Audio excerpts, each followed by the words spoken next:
5, 4, 3, 2, 1. Welcome to the January 5th, 2026 meeting of the Long Meadow Select Board. This is Vice Chair Vineet Hemavathi. I will be confirming that all members and persons anticipated in the agenda are present and can hear me. Members, when I call your name, please respond in the affirmative. Shelley Maynard DeWolf. Here.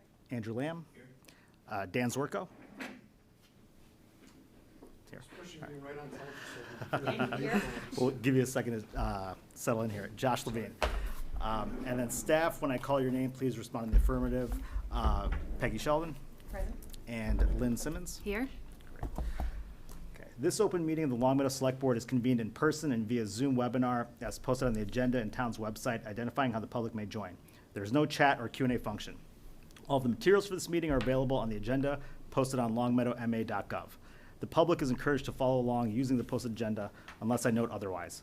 This meeting will feature resident comment. For residents attending the meeting in person, please raise your hand when we get to the comment section of the meeting, and I will call on you to approach the microphone. I think we've also added a new sign-up sheet over there. If folks are wanting to make a comment, please sign in.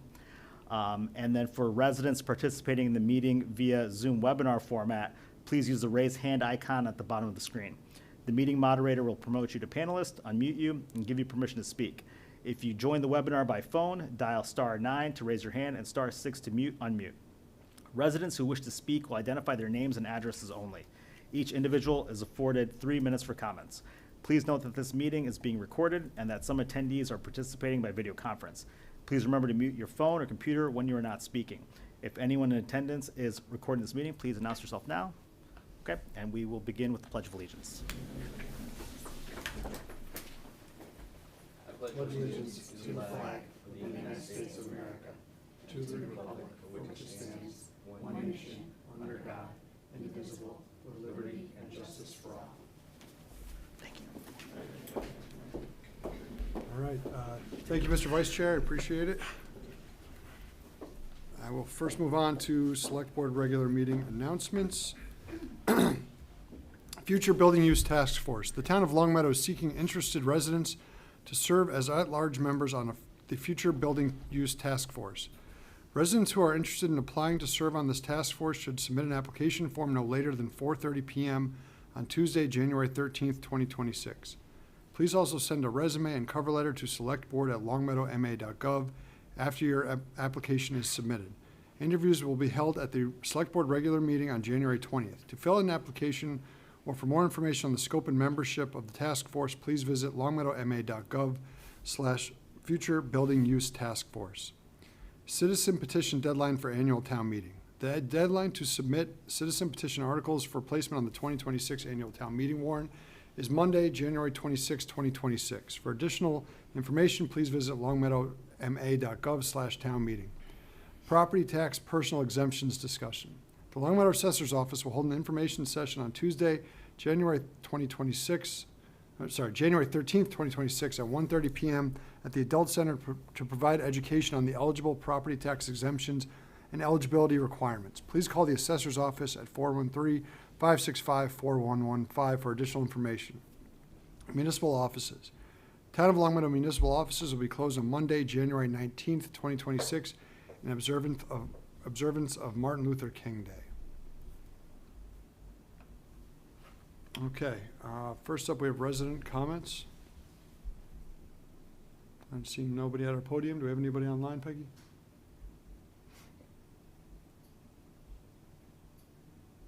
No, these are all just ones, right? Yes, right. Yep. Okay. No. Nobody with a raised hand? So for my favorite segment at least, kudos and plaudits. The Winter Wonderland Door Decorating, or the WOW Committee, which we'll explain in a moment, the Winter Wonderland Door Decorating Competition. The Town of Long Meadow Wellness of Workers WOW Committee coordinated a Winter Wonderland Door Decorating Competition in the month of December. Various town departments participated, and the doors and vestibule areas really lit up the building to get everyone excited for the holiday and winter spirit. Students in the Greenwood Preschool's 4s room were the esteemed panel of judges for the door decorating competition.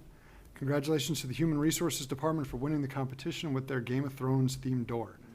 Thank you for all the departments for going all out and making Town Hall a magical and welcoming place for visitors. In addition to coordinating the recent Thanksgiving food drive, among other impactful ideas and initiatives, the WOW Committee has done a fantastic job in positively engaging staff and members of the community through creative events like this. And if you click through on the agenda, you can see the decorating, and it was pretty extensive, so looks like a lot of fun, and I'm glad that was able to be done in our town hall. Anybody else have anything for kudos and plaudits today? Shelley? I just wanted to quickly give a kudos and a congratulations to Gabe Higgins and Aiden Calvanese, who recently completed their basic training in the Army, and just wishing them the best of luck as they move on in their careers in our armed forces. Great, absolutely. Anybody else? Dan? No? Okay. I'm sure I had something, but winter break was too long, and I have lost all sense. All right, moving on. We have we'd have no interviews tonight. We just have appointments. Appointments? And why don't we go ahead? Anybody would like to move? I will move to appoint Ellie Greenberg to the Board of Health for a 3-year term expiring June 30th, 2028. Second. All right, I think Andrew got that one by a hair. Any further discussion on this? Okay, all those in favor? Oh, I think Oh, we- sorry, we need a roll. Peggy, if you could do a roll? Andrew Lamb, Yes. Shelley Maynard DeWolf, Yes. Josh Levine, Yes, Denise Mevison. Yes. Thank you. and Dan Oh. online. I'm sorry, and Josh Worko. Sorry, Dan. Thank you. And I will move to appoint Elizabeth Marinelli to the Cultural Council for a 3-year term expiring June 30th, 2028. Second. Andrew Lamb, Definitely Andrew. Yes. Shelley Maynard DeWolf, Yes. Josh Levine, Yes, Denise Mevison. Yes. James Worko. Yes. Thank you. Okay, and I will move to appoint Daniel Aldrich to the Zoning Board of Appeals for a 3-year associate non-voting term expiring June 30th, 2026. Second. Any further discussion? Go Andrew ahead, Lamb? Shelley. Yes. Shelley, Yes. Josh Levine, Yes. Denise Mevison. Yes. James Worko. Yes. Thank you.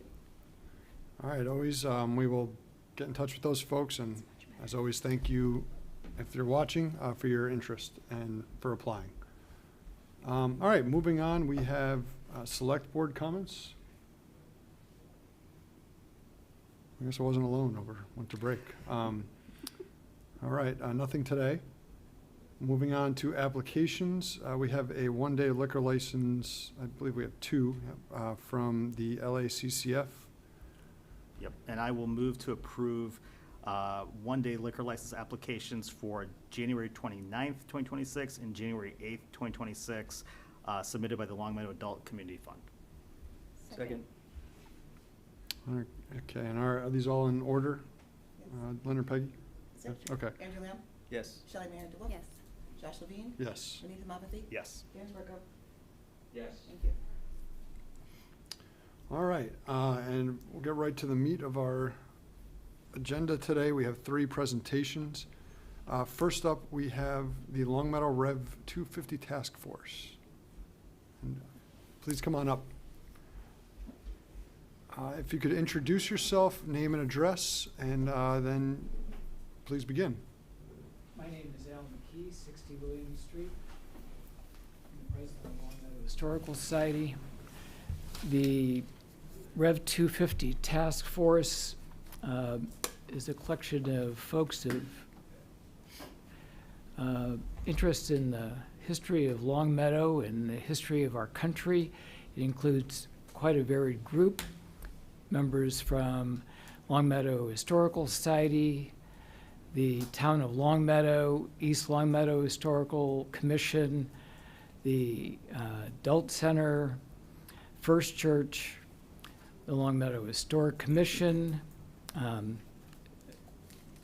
the Tree Committee, Storrs Library, Historic District Commission, the Town of Long Meadow Schools, Town Moderator, and we have the Veterans Agent in this group.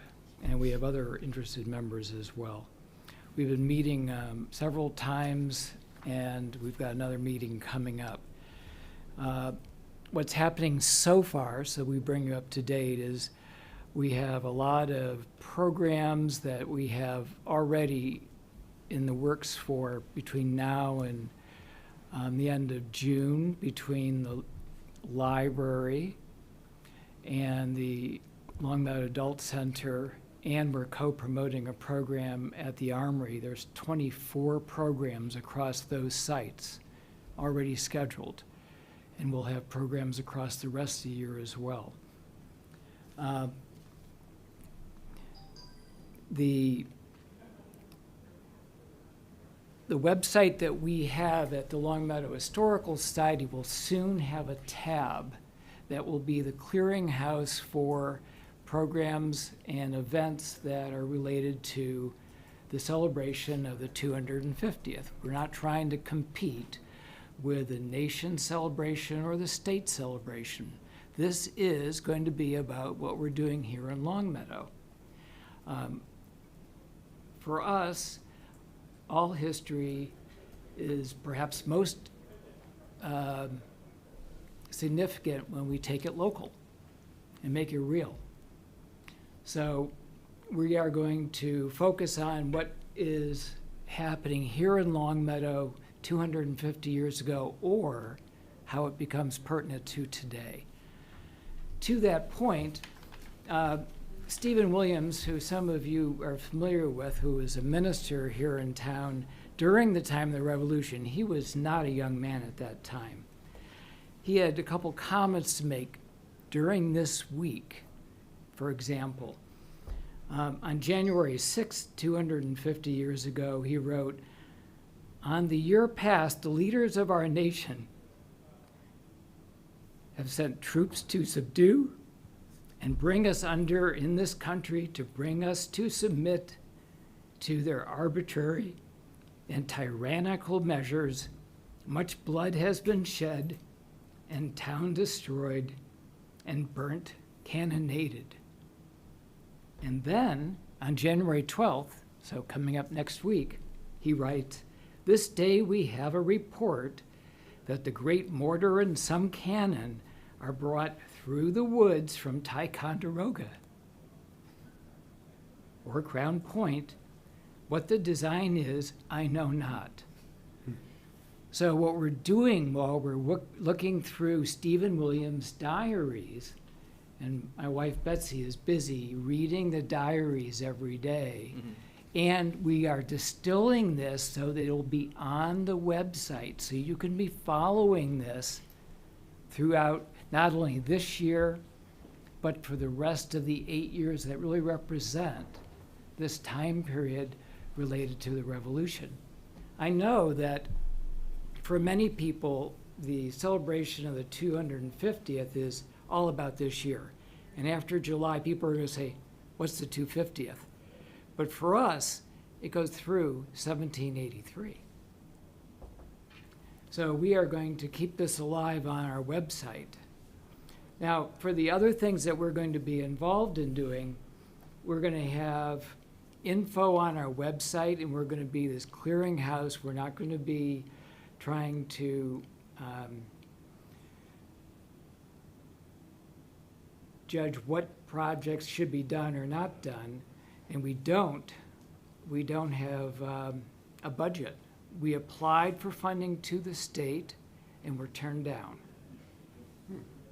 So all the programs that we are talking about doing, we are self-funding.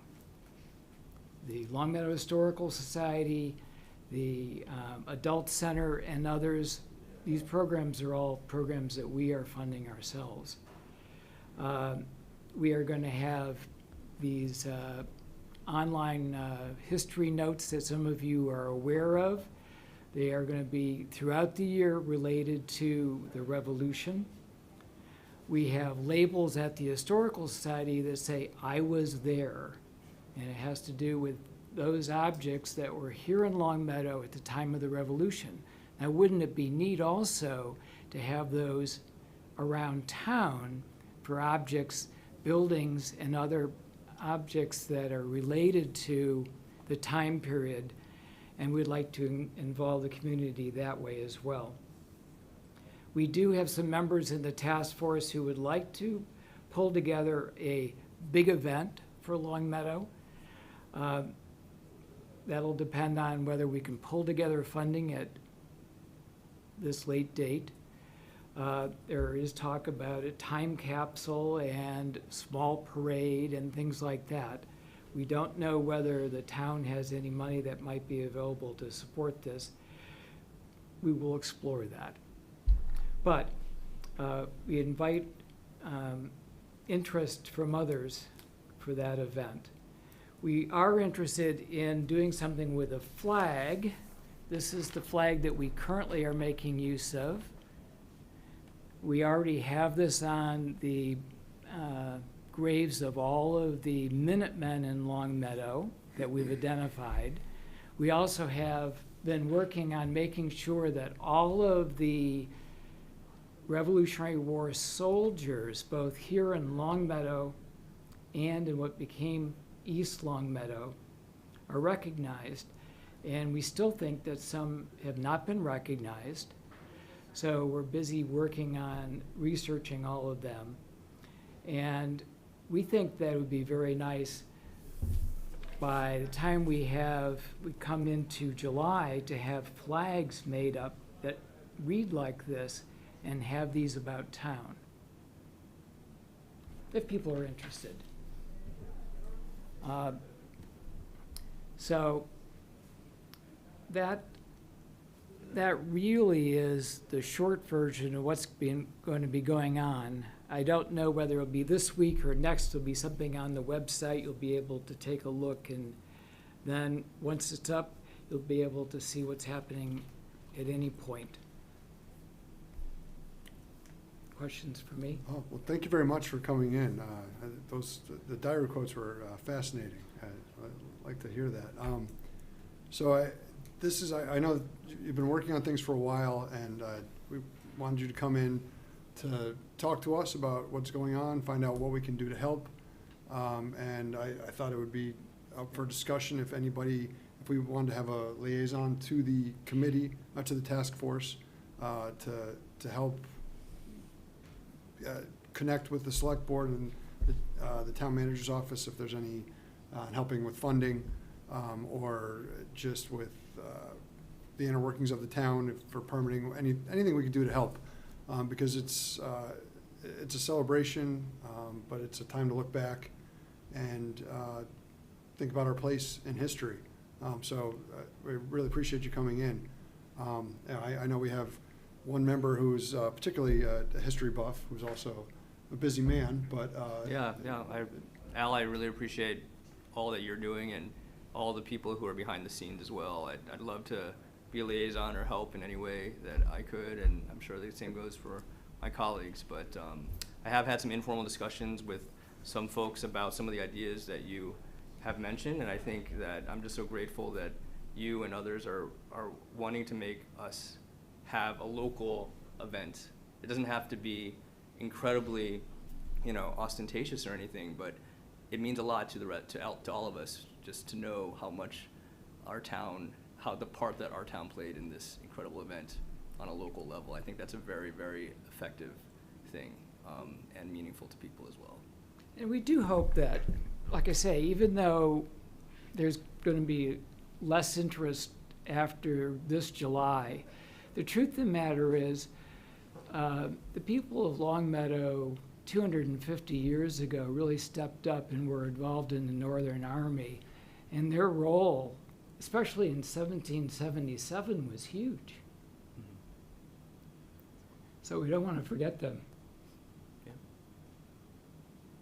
great. Have you talked to the Cultural Council at all on funding? They are actually funding 2 of our programs this coming year.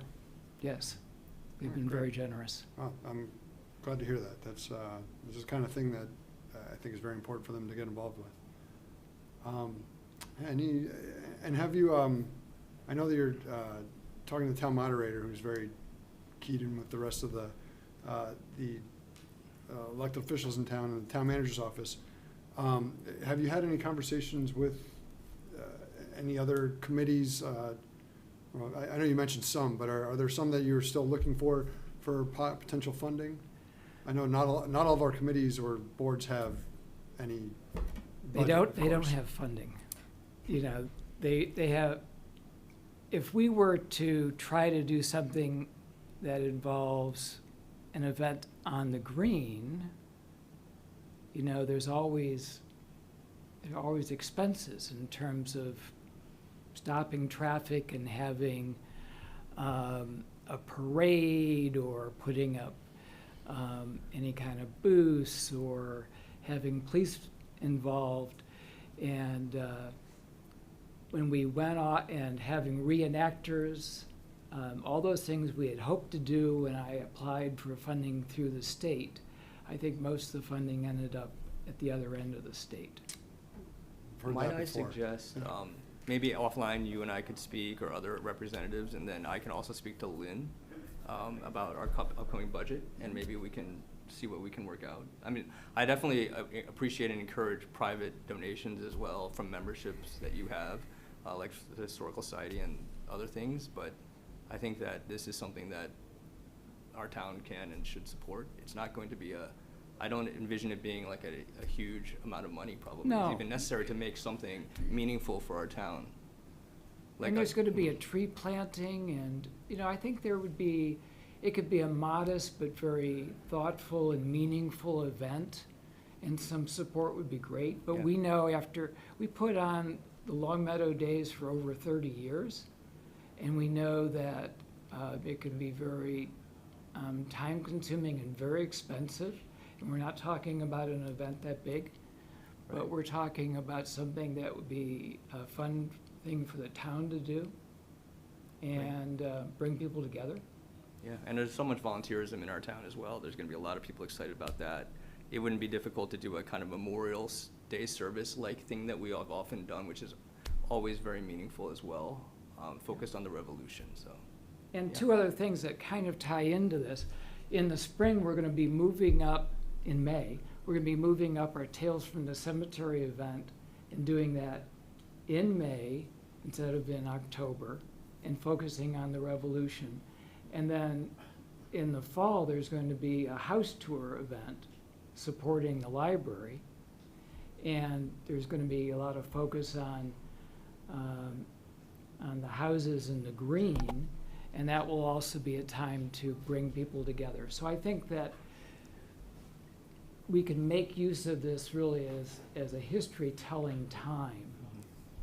But a lot of people have also taken the focus, this is not just about what happened 250 years ago, this is about really what it means to be in this country.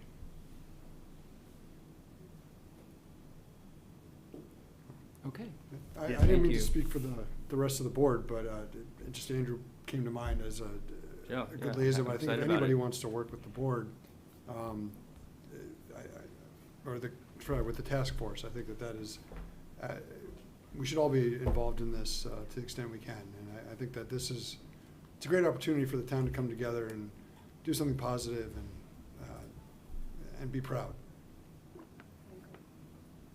Yeah, and I just want to thank you both for, you know, taking the initiative to do this, and this is really important, and I know that the work that the Long Meadow Historical Society does is really important and such a treasure to our town, especially with the Stores House and everything else that you all do, and, you know, I'd love to be as supportive as well. You know, at the very least, you know, we can help publicize different things, like you're talking about with the website, and everything like that, but, you know, even more than that as well. So thank you both, and looking forward to helping out and supporting the programming for this year.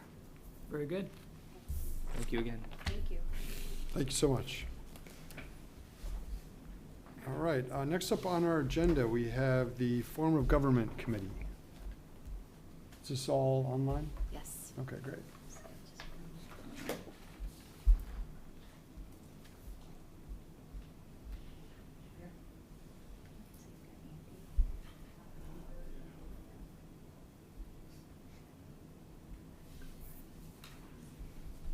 And then we've done the bottom, Tom Carino after that.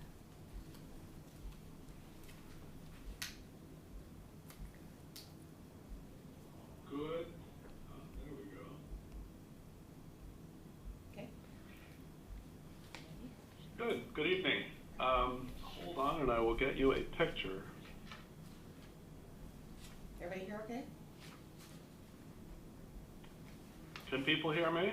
We can hear you, yes, Michael. Oh, Yep. And I just, here we go. Well, I'm not quite sure why a picture isn't coming up for me, or my video, my face. I think we're promoting you to panelist, or we're, No, it's his video. His video. oh, okay. Once he has a video on, it will change. All right, let me see if I can fix my own video. I can fix my audio. That was from. My apologies. Is Andy or Tom, are they there? Yeah, we can see both of them. Hi, Michael. I'm here. This is Andy. Yeah, I'm here too, Michael, Tom. Okay. Well, you know what? I will, why don't I kick it off, and then I'll turn it over to you, and I'll try to fix my camera, if anybody wants me to. So I, along with Andy Sheehan, I'm Michael Dutton. I'm the co-chair of the Mass Municipal Managers Association Form of Government Committee. And our mission essentially is to assist cities and towns with recommendations and suggestions for more effective governance. We respond to outreach from towns when they reach out to us, and whether it's a wholesale revision to the form of government or just simple bylaw changes, we answer the call and provide advice. I've been, right now I'm the Barnstable County Administrator. Barnstable County, one of the few remaining counties left in Massachusetts.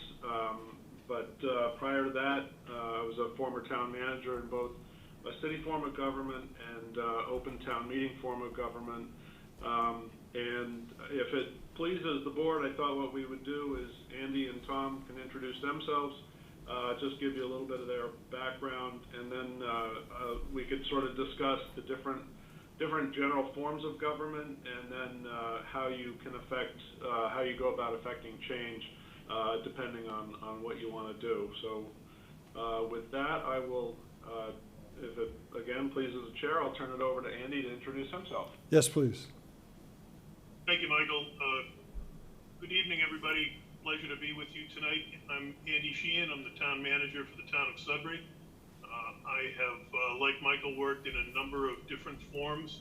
I'm currently in a open town meeting, strong town manager form in Sudbury, but I've also worked in a town administrator form with open town meeting that had less authority vested in the town administrator. I've worked in a strong town manager elected town meeting form, representative town meeting form, and I've worked in a city with a council manager form of government, what we call the Plan E form of government in Massachusetts. Tom? Good evening, folks, and thanks for having us. My name's Tom Garino. I'm originally from Greenfield, so I was hoping to be down in person this evening, but I had to take a couple of days off last week from my job and needed to be here today. So I've been a circuit rider. I was a Rural Development Council Executive Director. I was a strong town manager in Vermont, was a town administrator in Bourne. That was the first, after coming from a full-time select board to a town administrator form. That was a fairly weak form when it started, but over the 15 years that I was there were changes made to that charter to bring it really close to a town manager type of government.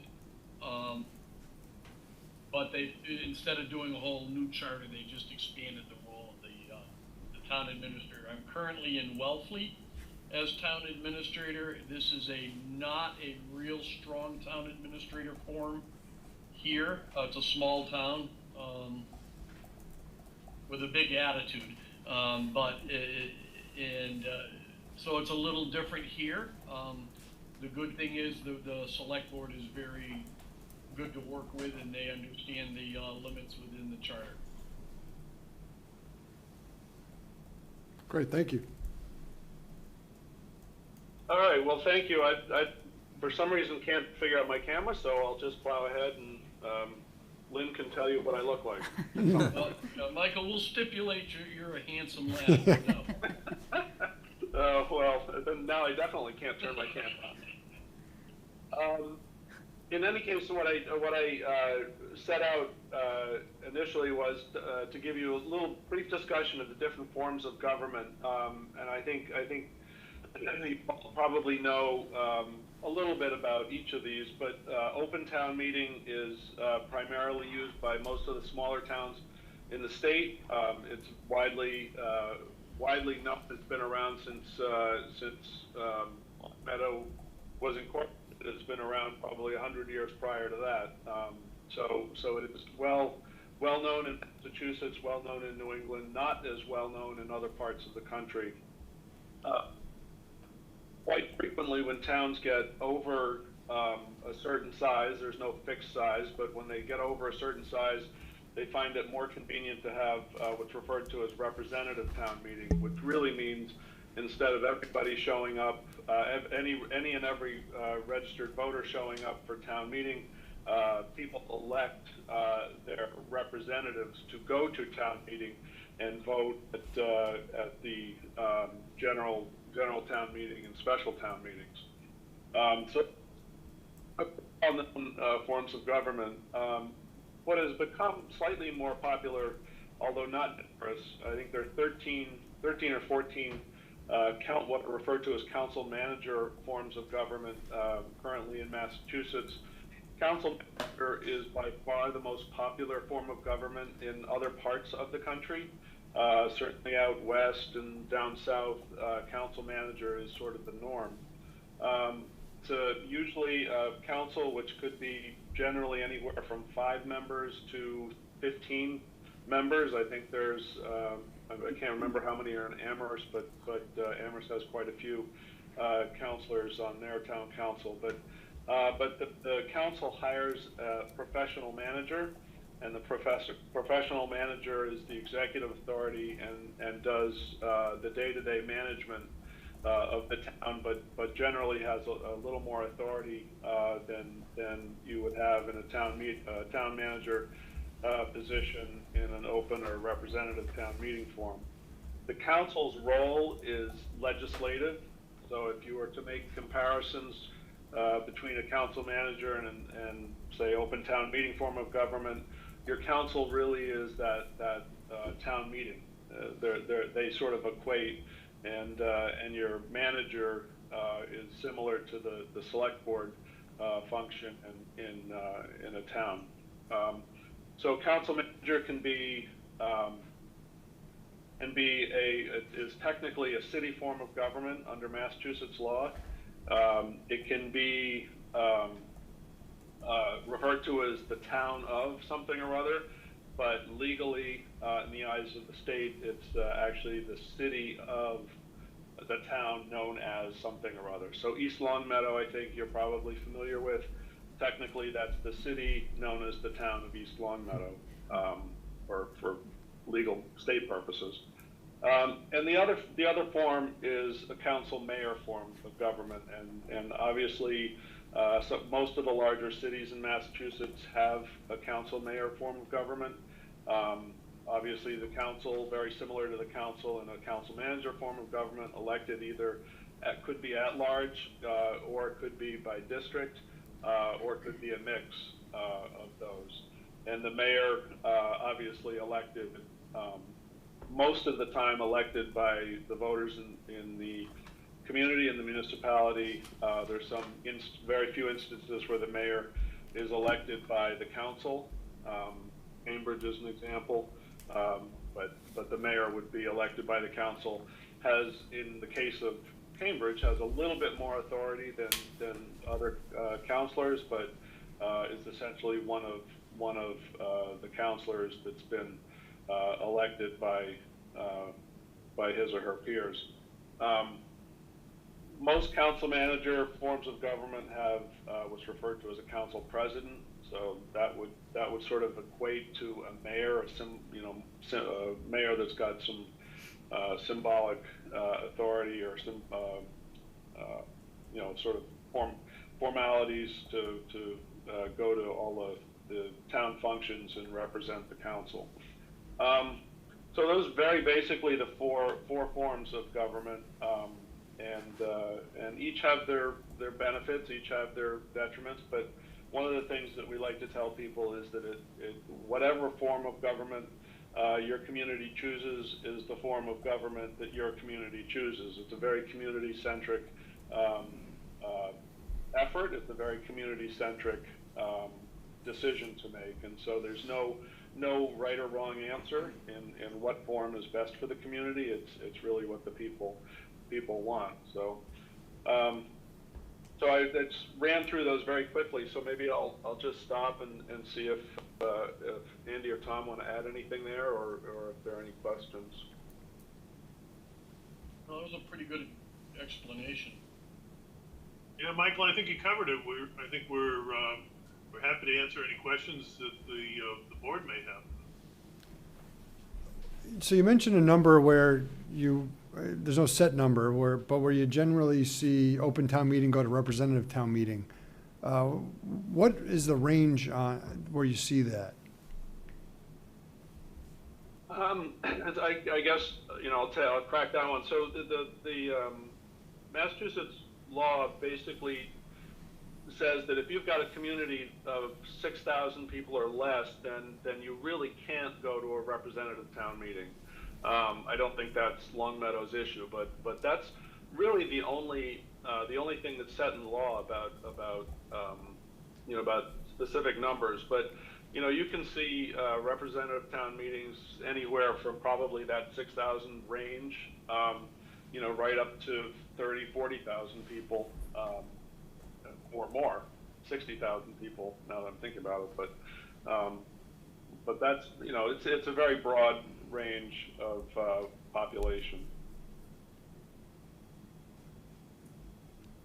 And some towns go the other way too, just as an example, and it's just over the line in Brattleboro, Vermont. But it's in the local paper. They're looking at their elections this year to determine the fate of representative town meeting, or to bring it back to an open town meeting, and that's a town of about 13,000. Yeah, and as Michael said, there's really no magic number. In other states, there are statutory thresholds.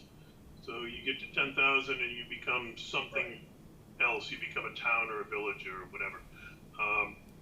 It's not the same in Massachusetts, and that is beneficial because it allows cities and towns to decide what is most appropriate for them based on not only or not just population, but based on the particular characteristics of the community or the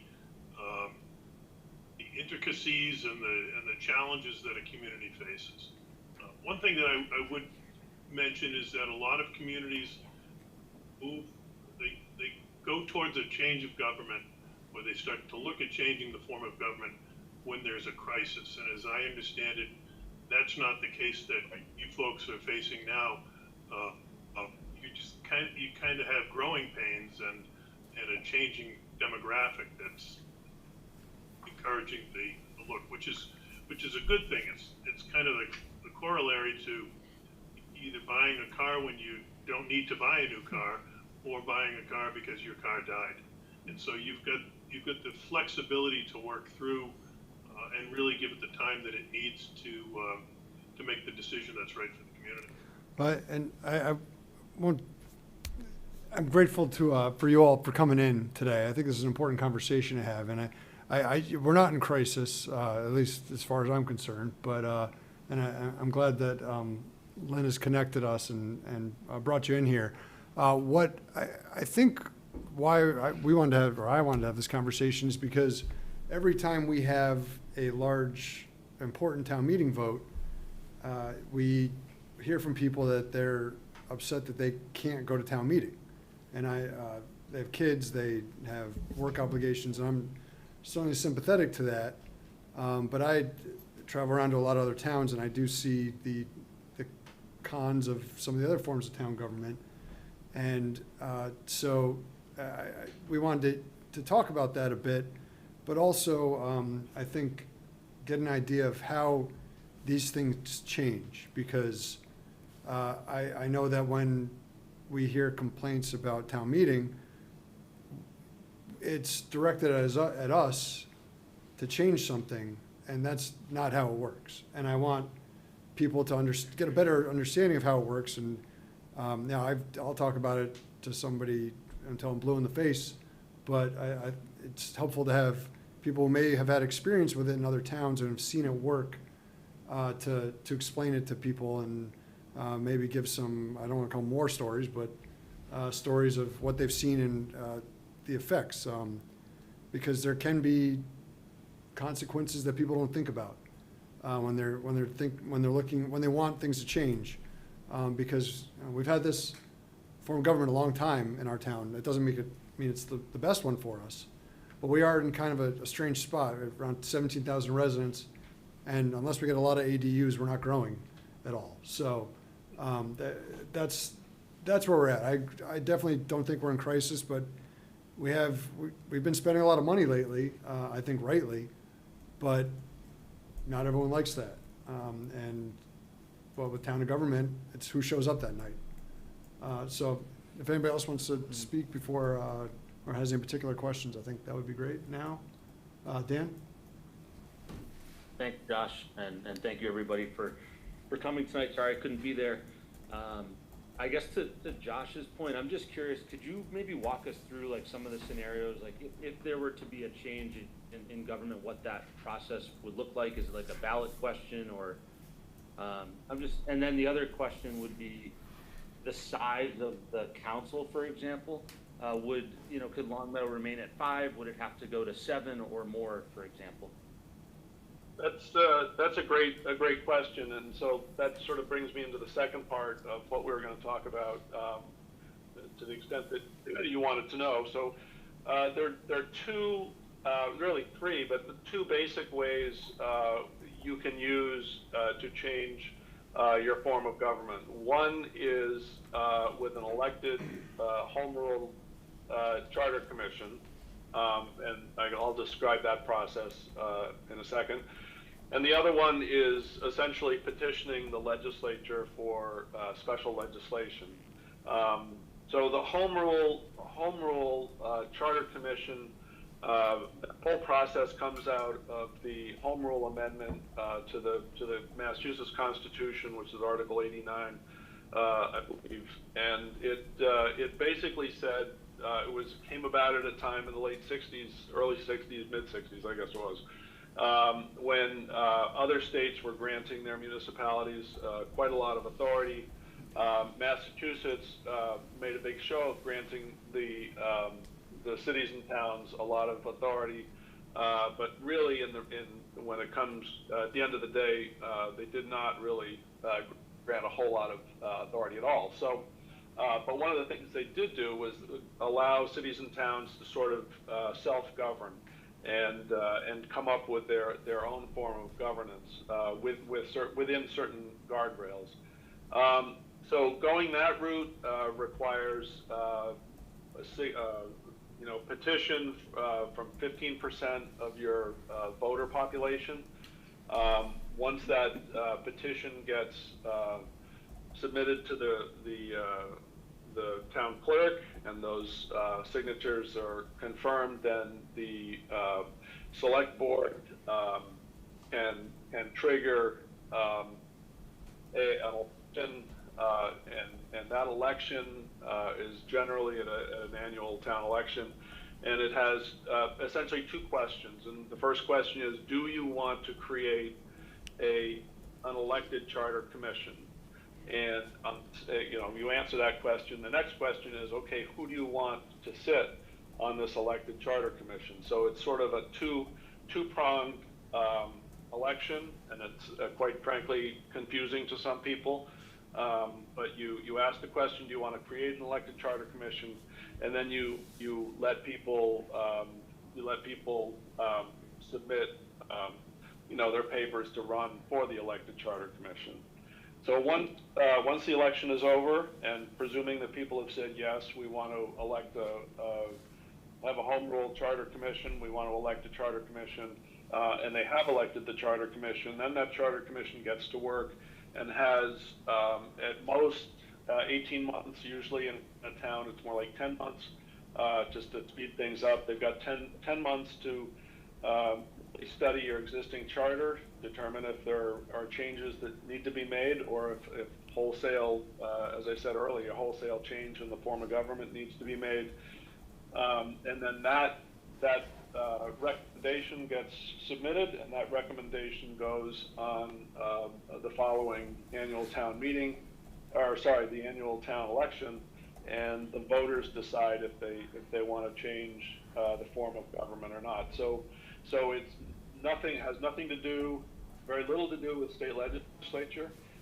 It's purely the registered voters in town that get to make that decision. So they get to make the decision the whole way through, whether to have an elected charter commission, who's going to be on the elected charter commission, and then ultimately whether to accept or reject the recommendations of the elected charter commission. So that's all referred to as the home rule charter process.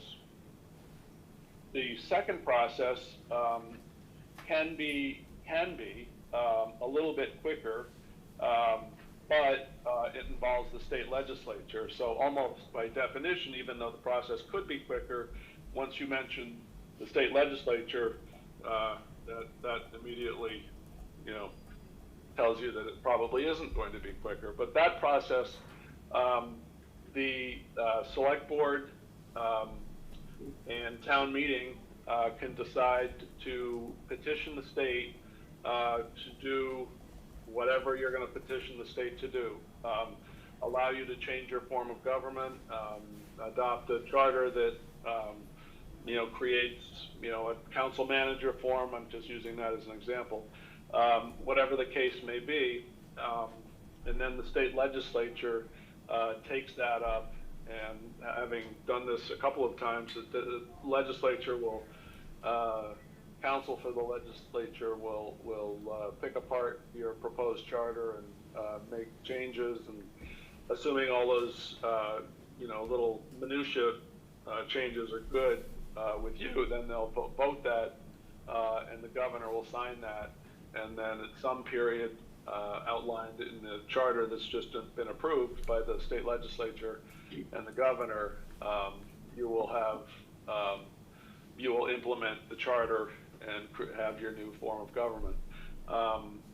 They usually, it's not required, but usually those special legislation type charters come back after they've been approved by the state legislature and signed by the governor. They'll come back to the local community for ballot approval.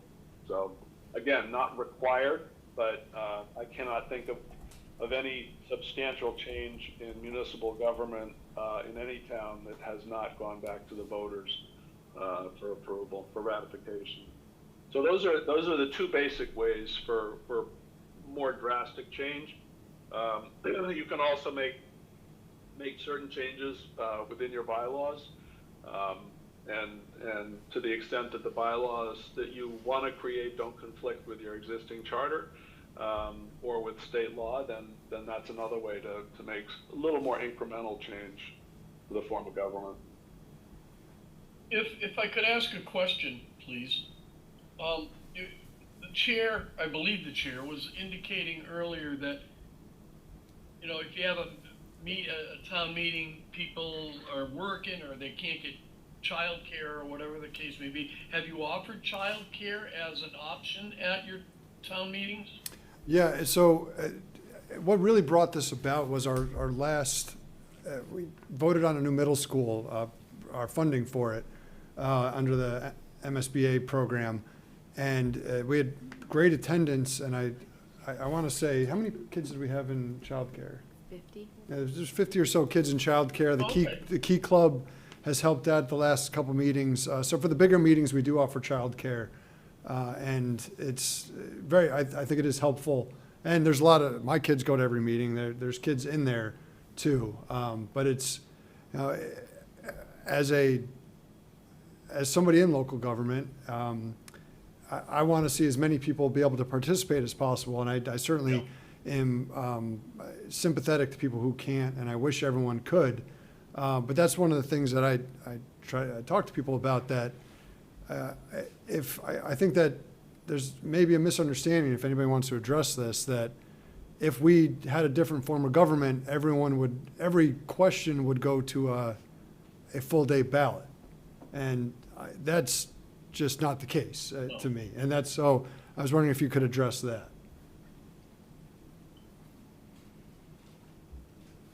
Sure.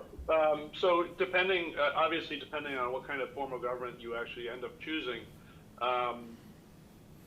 it'll depend on what questions go to the ballot. But so, mostly, the town relies on a select board to be the executive authority, relies on the town meeting to be the legislative authority. With a council manager form of government, people, and this is a common complaint, especially, soon after a change, people lose the ability to vote on very specific issues as they would at town meetings. So they lose the ability to vote for a budget, for instance. I mean, your budget is really your most effective policy document, and people that cherish town meeting are giving up that opportunity to vote for the budget, or for projects, or for community preservation funding, and all sorts of things. But against that loss, you get consistency, and I joined the town soon after it had changed its form of government, and about a year into it, I was hearing a lot of complaints about how we don't get to, voters don't get to go to town meeting, and I went back and I started looking at the financials for the prior years, and I noticed that in year one, the fire department would get a huge bump, and then in year two, the schools would get a huge bump, and then it kind of bounced back and forth, mostly between those two departments. And I realized that the fire department could pack town meeting, and they could affect the vote, and then the schools, needing additional funding, could pack the meeting and generate votes for the schools. And there's nothing wrong with that, but it doesn't provide a lot of consistency when you're trying to manage the finances of a town, because you're constantly overinflating your budget without really looking at it in a hard, sort of reasoned fashion. So there are good things. You can have some more stability in your town government, but then there are things that you lose, and people will sometimes complain that they're losing their ability to go to town meeting to actually make a vote. Yeah, I'm certainly not trying to advocate one way or another, and I think you make an important point that there's pluses and minuses to every form of government, and in a way, I'm glad it's so hard to change it, because if we were ever going to change, I want it to be a process where a lot of time is spent on it, and a lot of heads get in on it. And you talked about the petitioning the legislature, and I think we don't get a lot of love on our side of the states. I wouldn't really bank on that going through. So, but I'm glad you gave the explanation. I didn't even realize that was a possibility. Go ahead, Andy. I'm sorry. I think Michael was going to answer. All right. Sorry, Michael. I was just going to say that if that's sort of the outlook, and I get the sense that Longmeadow, as Andy pointed out, isn't in a crisis. There's not a disaster brewing. It's just you're doing the right thing, and you're exploring every kind of different form of government, every possibility, how you could improve things, how you could make things better, how you could make things easier for the folks that have to come out and vote at a special or annual town meeting. One of the way I would recommend going through it, if that's, if you do end up going through a process, is probably going through an elected charter, home rule charter process. That will give you, even though the steps are really very specifically laid out in the law, that will give you a better idea, a better representation of the voters at the table, and it will give you the time to really flesh out all the issues that may or may not be brewing. But it really does. It's a better mechanism to really solicit what people in town are thinking. I just wanted to add, if I could, if you were to look to a representative town meeting, I've worked in both representative and open town meeting forms. I've not worked with a council manager form. Representative town meeting takes a little work. The precinct representatives need some education on what their role is. They need to be able to have meetings within their precinct to get, or their ward, however you bring it out down there. So there's a little bit of expectation of responsibility on a representative town meeting member, more than there would be in an open town meeting member, because that person is responsible for however many people are in the precinct to get their views to the town meeting. So, and there's a little more pre-work on the town side, getting those packets available and distributed to the representative town meeting members, having a meeting with them before the town meeting, just like you'd have a pre-town meeting, but it just takes a little bit, there's a little bit more coaching at the beginning that needs to be done. Is there a typical number of residents that each representative represents? Well, if I could, in my hometown of Greenfield, when it had a representative town meeting, they had 9 precincts, and there were 27 members per precinct. So they had, there were 9 representatives that were elected in 3-year terms that were staggered, 9 every 3 years. So it was a pretty big representative town meeting. If you go, 30 by 9 is 2 sides, so about 260, about 260. That's what we get at our town meetings now. Yeah. Well, and you wouldn't need to have 27. You could have Sure. 5. That would be a number that the town would pick during its charter review phase.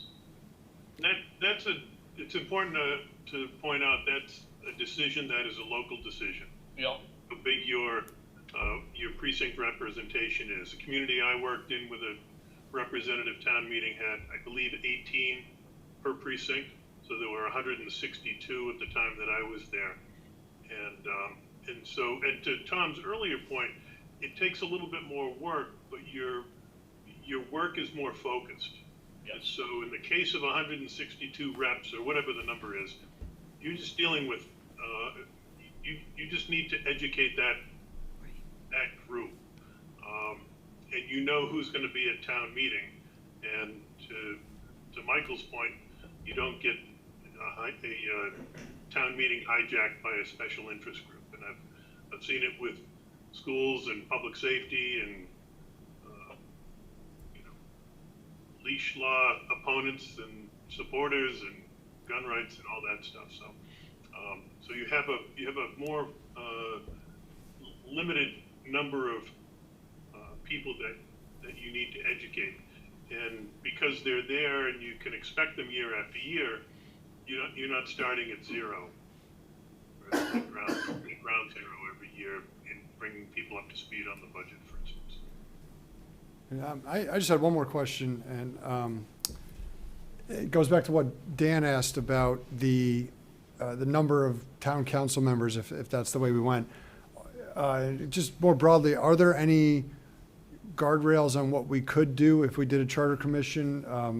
Whether could we do a council mayor if we want, or are we too small? Or are there any guidelines on how many council members we have based on our population, anything like that? No, you really could, you're above all the thresholds. So the threshold for, for a city form of government, which is either a mayor, council, or council manager, I believe is 12,000. So you're above that. May have gone up to 15, but regardless, you're above that. So really, if you were to change your form of government, you could opt for any of the forms, really, and without a problem. Okay, any other questions from the rest of the board? No, this was helpful. Anything else you'd like to leave us with? No, I apologize for not having a camera that works, but probably your cruise to your benefit. We got to focus on your words. That's even worse. Well, we do appreciate it, and if we can be of any more assistance, Lynn knows where to find us.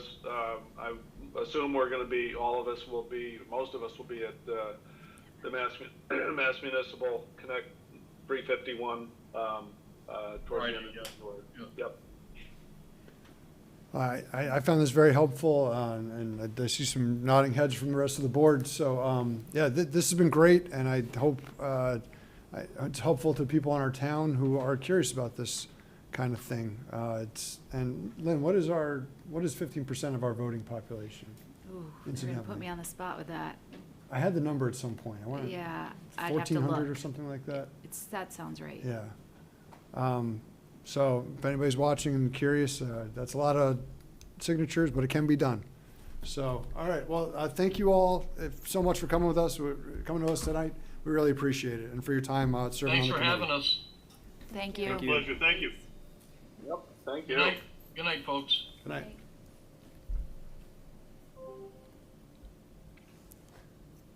Okay, and on to our third presentation, we have Fiber Spring. Got a whole bunch of people sitting in the back. Yeah, please, if we want to pull up other chairs for anybody else. So we'll have to figure it out. If anybody else, there's plenty of extra chairs if you want to pull them over from there.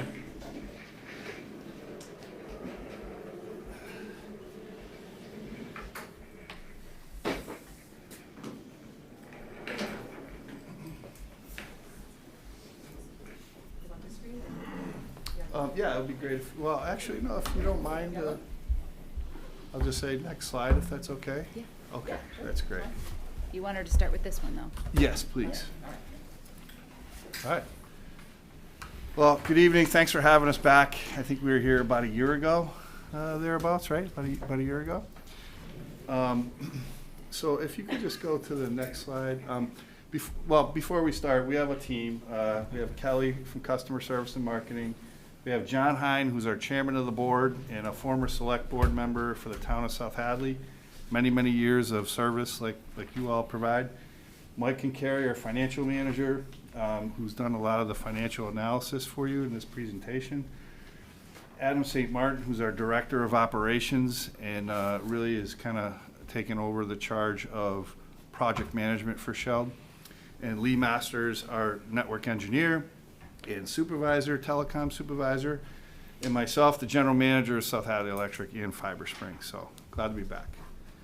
Okay, so we can make this interactive too. If you have questions and want to stop and ask, go ahead. Can we just go back to the previous slide? Sorry, history.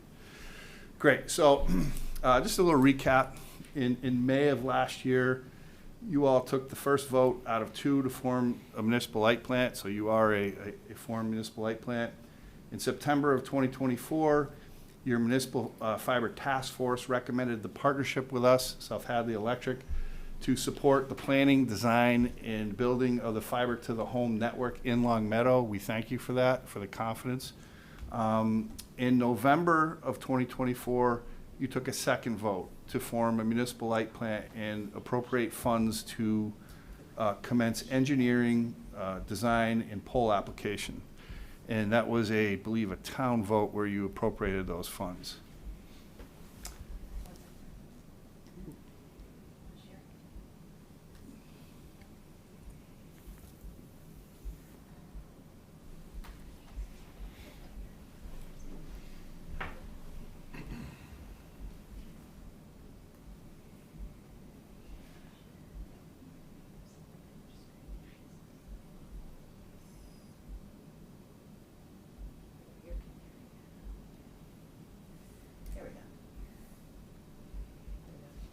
Oh, good. You good? Next slide. Yes, please. Okay, so I'm going to turn this over to Adam, but in summary, a lot's been done since last year. We've been working on your project for roughly 12 months, and let Adam take it away and Lee jump in where necessary, talk about the design and engineering.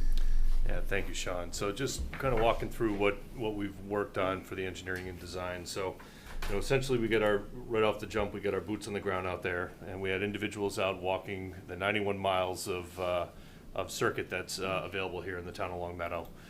You know, 34% of the town is underground, well 66 is overhead at this point.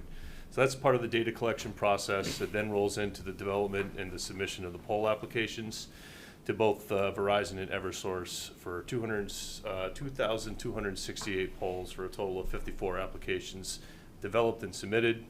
Part of the process include the identification of a central office location. I'll talk about that in a second. The establishment of the fiber service areas. I've got another slide that talks about that a little bit. Really looking to include engineering design efforts to be able to provide fiber to each and every one of the customers or passings within the town. So as we develop the engineering, the consideration and part of the boots on the ground evaluation was to count all the passings and make sure that we had sufficient fiber to support access for all those individuals. On the right-hand side, I just want to take a quick moment. That's the architectural that we're recommending here. It's a centralized PON network. So really what it does is it manifests itself from the central office headquarters and then proliferates throughout the town. Each of the fiber service areas gets what's called the fiber distribution cabinet, and that's where the fiber splits to provide service for each of the town. The benefit that we found with the centralized split is that really is truly on the uptake, the maintenance, the response, and troubleshooting. So it allows us to identify an issue or problem quicker and get a resolution. The whole focus around this is maximizing uptime for the customer. So a centralized split provides a better option for us to be able to identify, troubleshoot, and minimize truck rolls. So the benefit of this design comes after the back end. And that's the design that we utilize, and there's some other ones like Home Run, which is all the way to the customer, all the way back to the head end, very expensive. Right. And there's the other one, which is a little less expensive, but a little more Cascade Split, which is not in our, we don't believe it's the best choice for ongoing maintenance. So we kind of picked the middle of the road, and we're suggesting that for yourselves as well. Right. Is that the street cabinet or vault, whatever, where the splitter is, are those above ground things? Yes. Are they in existing ones, or is that new things that we put in town? No, they're new, they're cabinets essentially. There's some that are pad mount, which are on the ground, there's some that are aerial mount, depends on the neighborhood. So if the neighborhood's all underground, we wouldn't hang on a pole, because we'd have to be outside that neighborhood. So we would just build it on a pad, and they're usually about this tall. They're pretty small. The aerial pole ones are about, I don't know, 2 feet by 12 inches, I think. They're pretty small. And they're mounted high enough on the poles where you can't, public can't access them readily, so. But those house for each of the FSAs, those house the split where the distribution cable comes into that neighborhood and then provides an optical output for each of the passings within that FSA. So and if there's a problem there, that's where the tech will go, and they call it shooting light, and they'll shoot light from that cabinet all the way to the house, and they'll be able to identify if there's a break or there's a problem. And so we like this design. It's more efficient, and we recommend it. When you put in those cabinets, is there a hookup for every house in the neighborhood or every place where there could be a house? Yes. Even if it's not, okay. Yeah, there's one fiber for every house essentially. Right.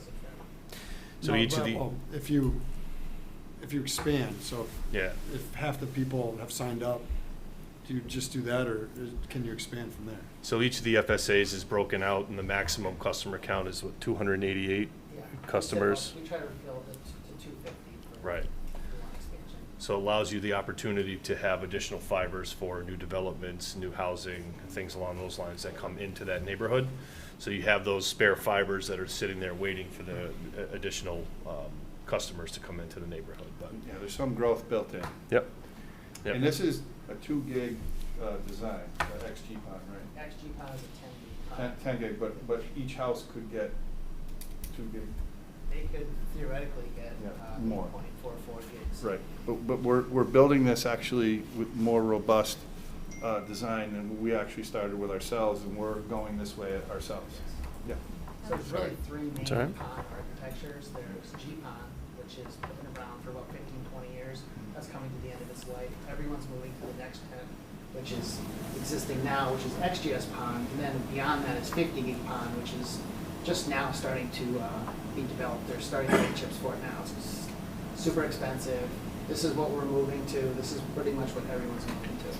My question was going to be, if we ever wanted to upgrade to the 50, is what we're putting in place now going to make it easier for us to upgrade and not kind of have to redo the infrastructure? Because we know how fast the technology moves, and Right. so just whatever I think you said it, kind of getting us at the sweet spot, but then if we were to want more, is it going to be easier for us to upgrade? XGS right now is expected for about 15 years before they're going to start to really think about moving to something else. Okay. Like where the vendors are going to start pushing it. Okay, so like end of life, like. Yeah, end of sale type of stuff. So Talk about if you wanted the to. fiber versus the equipment. Yeah, so the fiber will be in place. Infinitely scalable, so Yes. the fiber itself is infinitely scalable.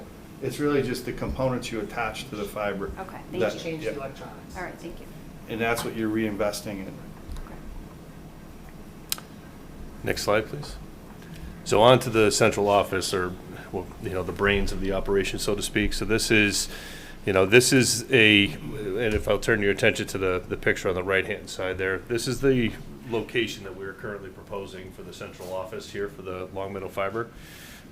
It's just on the end of the athletic, or the tennis courts by the high school, positioned adjacent to the existing, I think it's Verizon infrastructure that's in place right there. So we kind of blend in nicely, I think, through a siting process. It also offers 2 redundant feeds of fiber, one from Bliss Road and I think one from William Street, to feed into that as a failover. So redundancy, reliability are some of the considerations that we look at when we're selecting location for this one, and 2, proposing what we're proposed here. You can see an example of the concrete hardened structure that we're proposing. This is capable of withstanding seismic loads and heavy snow loads and other infrastructure falling on it.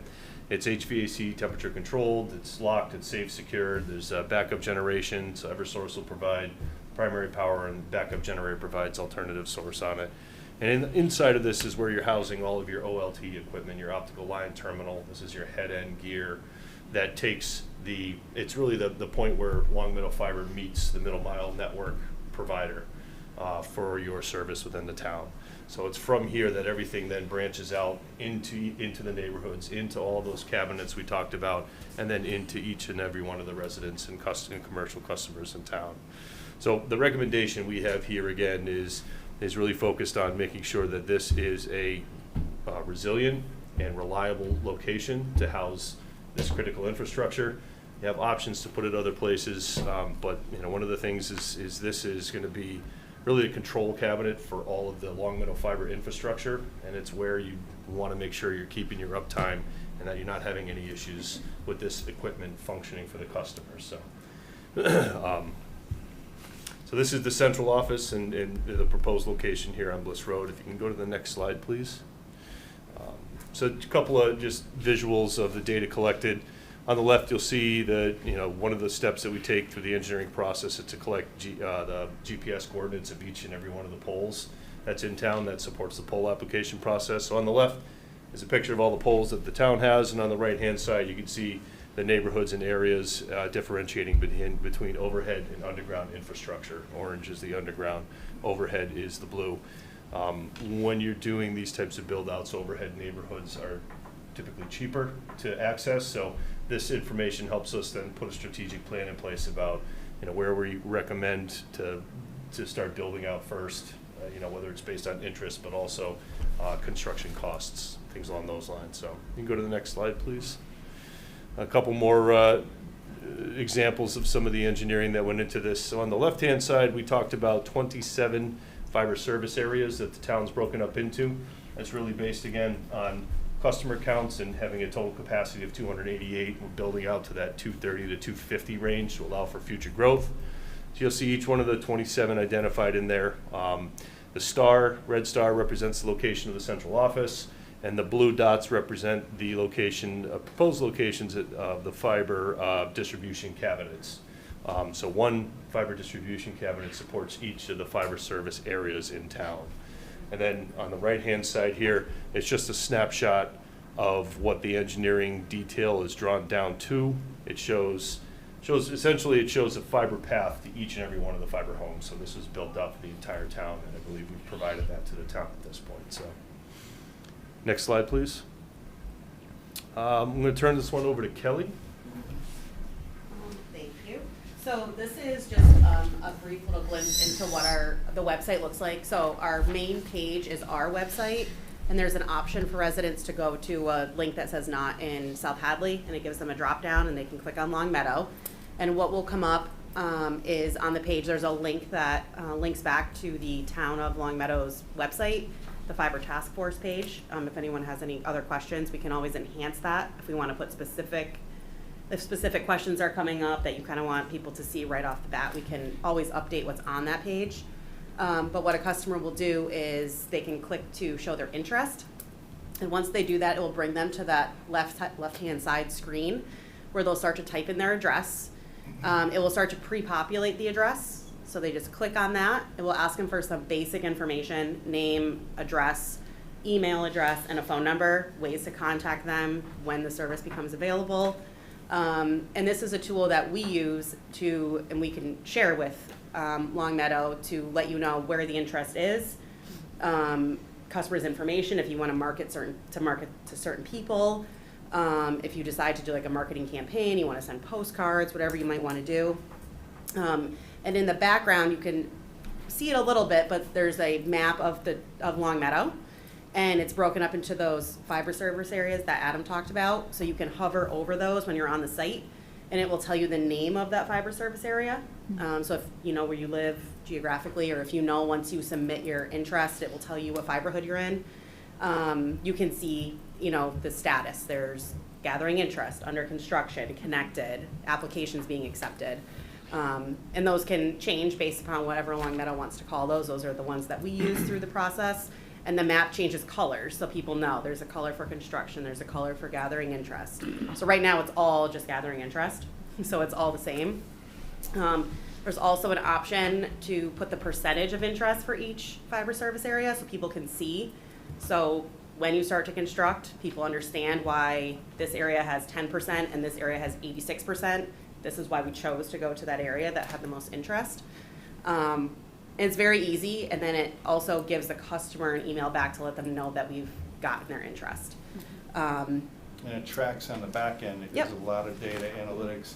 And this is the exact same technology we used to do our project as well, very effectively. Yep, that's just a little bit about the website. And it's already built, as you know, it's built for you, ready to go, Yeah, it's live. It's live. We're working on updating on your page the Fiber Spring logo to Long Meadow Fiber. It's like a hard-coded area, so it takes a little bit longer. But everything else is live, and like I said, if there's specific questions that you want to address on that main page, things that come up frequently, things you want to share, we took the pricing off because that was our pricing. We wanted to make sure that your page did not say anything about our pricing. I know you haven't decided any of that yet. But kind of like an FAQ section. If you decide you want to do something like that, we can add that right into that. So that's what people see when they first click on Not in South Hadley. They go to the Long Meadow page, and it would have any information you wanted to put out there. That's good. Next slide, please. Thank you. So, we talked about you've established an NLP. That's a great accomplishment. You've taken a town vote to hire us and move forward with engineering and design and poll applications. We've done that for you. That's complete. The poll applications have been submitted to Eversource and Verizon. Those are your third-party poll owners in town. And we've done refined cost projections, and we're going to present those in a minute. So we've done one round of cost projections. Now we've done a second round of cost projections with more detailed information now that we have the exact poll counts and poll data. What's next for you? this is, you've done a lot, right? So now what's next is we need to get make-ready costs from these pole owners to get a refined number. We need to refine our cost projection one more time. The town needs to decide and take a vote authorizing funding for make-ready work and construction. That's a big decision that you are now needing to make. Then, once that would happen, you would authorize make-ready work. And that make-ready work would require that the third-party pole owners, Verizon and Eversource, get on the pole, move stuff around so that we have the required space to put the communications on the pole. And then we would begin siting, permitting, and constructing a central office, you know, if financing is authorized. And this is the same process we all went through. The only difference is we did our own make-ready work. In this case, we were relying on these other providers. Next slide, please. Okay. With that said, we're going to take you, Mike's going to take you through these two fiber plant reviews for financial review. Okay, this is probably a little bit familiar from when we were here the last time. When we were here the last time, we kind of looked and said we thought it was going to be about a $25 million build, that it would really fly at 50% take rate at $85 per subscriber. Since we now have all the new data, that's changed a little bit. We think the construction cost realistically is going to be between 27.2 and 30 million, depending on what your take rate is. The higher the take rate, the higher the cost. And that we think you're going to still need 50%, but maybe at $90 a subscriber instead of 85.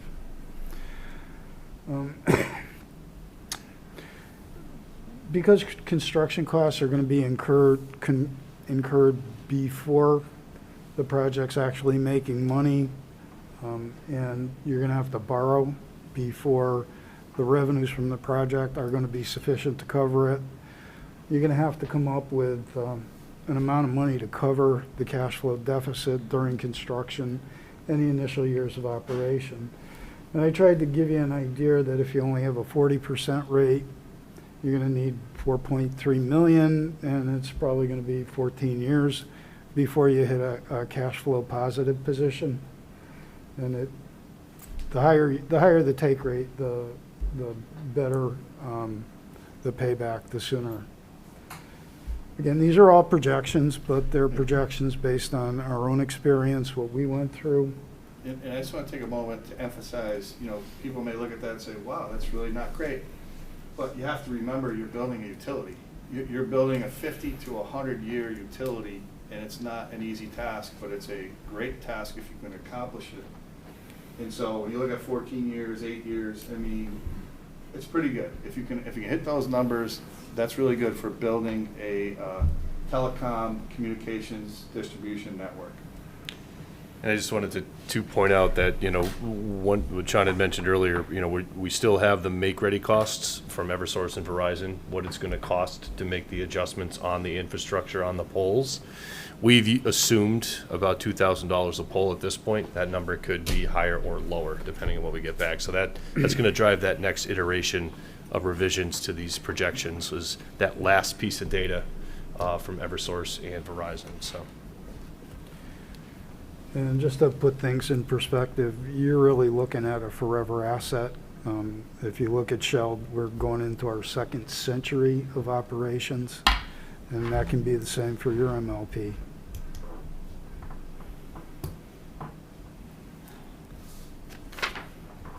Next slide, please. Yeah, and we just threw some key separations between Long Meadow Fiber and competition, right? You have a lot of third-party ventures out there.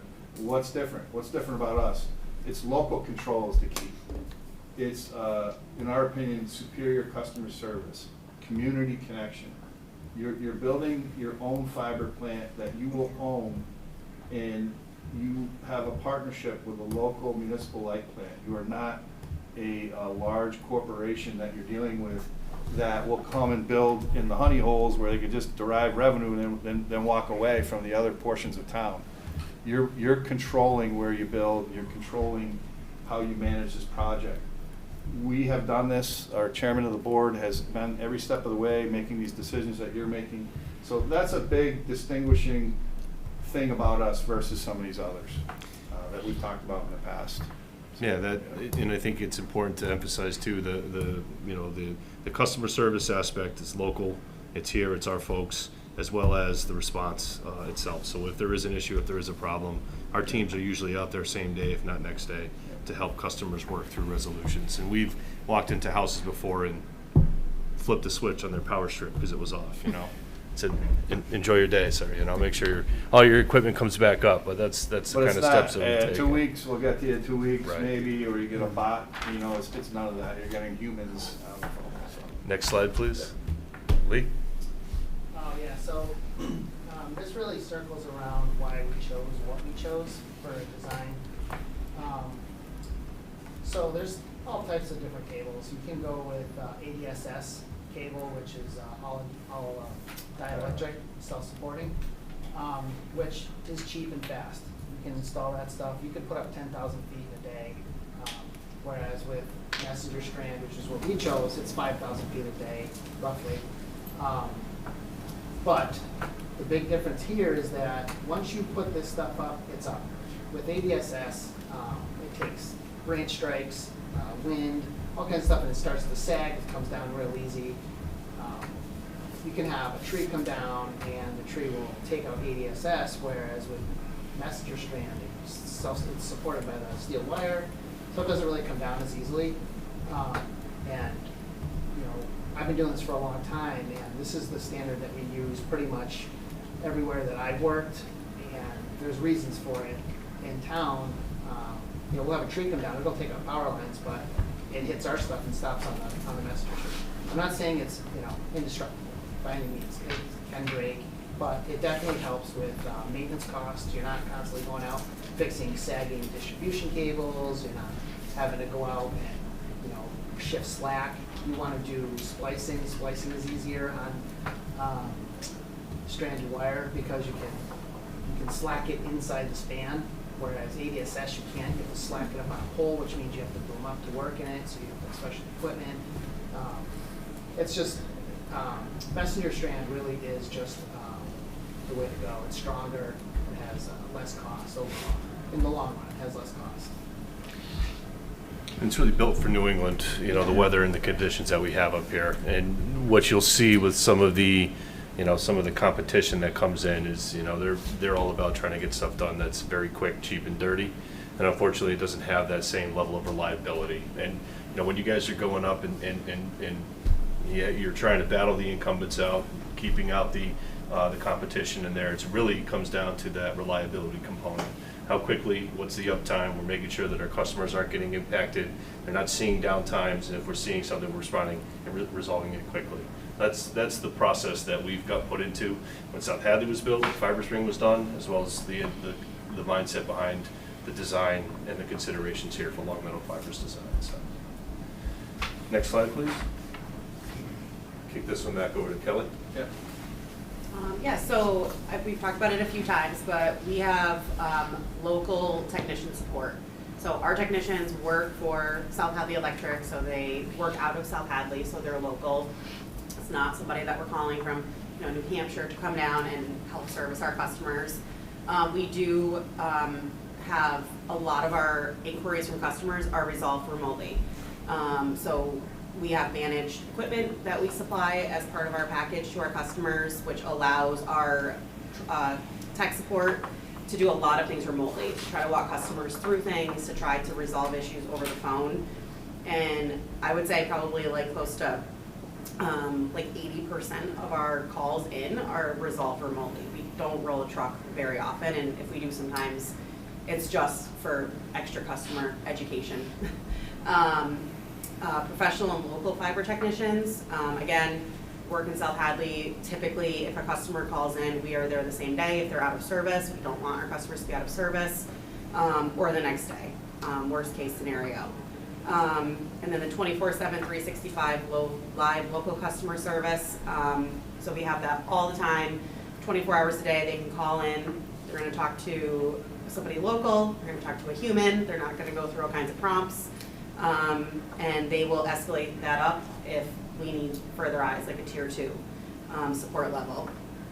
We also, we really pride ourselves on the level of service we offer our customers.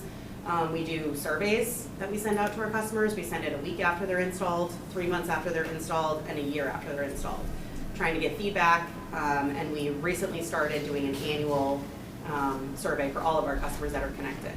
Because, sometimes people might have something that is frustrating them, and it happens very sporadically, and it might remind them to call us so that we don't then be frustrated any longer if you have something going on. Again, you're gonna talk to our team at the office. There's 3 of us in customer service currently, and you're gonna talk to one of us if you call. And we have an extended help desk as well. Correct, We yes. have a vendor Technical help desk, support. Technical support. Next slide, please.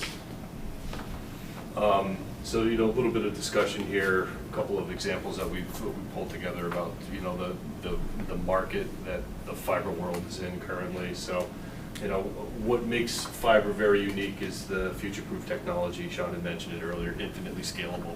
Once the infrastructure is hanging in the air, you can pump as much. We don't know the limitations that fiber optic has, but it's all really about the head-end equipment and the equipment at the customer's end of the side house that limits how much data can flow through these things. And for that reason, and that's been established globally now across the world, these fiber optic backbones that are helping and going into place to support, future AI, future data centers, all these technologies that are coming up. So you're not going to see that overtaken by 5G or satellite technologies. Those will still be susceptible to interference, disruption, whether it's weather for satellites or just latency and issues associated with that, trying to push wireless to 5G. Some of the projections that they have here is you can see current market is about 19.5 billion, projected to 53.8 by 2035. And you can see the subscriber counts double, currently about 22 million today, to up to about 45 million by 2033. So there's just a lot of data and input and infrastructure and money that's been spent on fiber optic backbone, so it's not going to be easily taken over by any of these other options. And more is coming, and AI and data centers are coming, and we get calls all the time about our network to sell it. I get calls all the time from venture capitalists who want to buy our network. That just tells you that there's value. People want to buy it. They just want to own fiber. So a lot of money is being poured. That 53 billion is real. Like, there's money being poured into the fiber business right now. Next slide. I'll just grab this. So MassLive put an article out to capture the sentiment of customers around cable, right? And it's no surprise that right here in Long Meadow, you have a 40.7% loss of cable subscribers. People are dumping cable. They are cord cutting. They're taking their content over the top, as we call it, or cord cutting. They're streaming their content, be it Netflix, be it Hulu, whatever it is. They're no longer using that traditional cable box. The state data shows that the subscriptions in mass have fallen almost 45% from their peak, dropping 2.119 million in 2013 to fewer than 1.2 million in December of 2024. That is a cliff that is just keep on happening. So we believe that the concern or the risk around fiber is no longer a concern or a risk. That's what that really tells you. Next slide, please. And just, to reiterate, this is South Hadley, and the loss in South Hadley is 56%, and that coincides with our take rate, which is at about 54%. So we have taken 54% of an incumbent market share in South Hadley in 5 years' time. That blue chart is up to 3,000 customers on the verge of, and it's still going. And so we see that this technology is just going to continue to take market share around the nation, and it's happening locally, and the numbers don't lie. You can see what's happening. So this is just more support for your decision so that when you're making this decision, is this a risk? It is, but not when you look at what's happening in the nation with fiber and cable. Next slide, please. That's it. Yeah, oh, that's it, okay, and that's it, that's all we had. I'll just add that, you know, being on the select board, on the municipal light board in 2019, when we took that vote, I know the other board members were anxious. And I turned to one of them and I said, you know, it won't be long before Shell is going to be a fiber internet service provider that just happens to provide electricity as well. They laughed, but we are on a road to that endpoint. 53% take rate in about 5 years. Our modeling was done on a 40%, so we're ecstatic. We've met that and we've exceeded that, and we're now producing a new revenue stream. And it is such a community asset.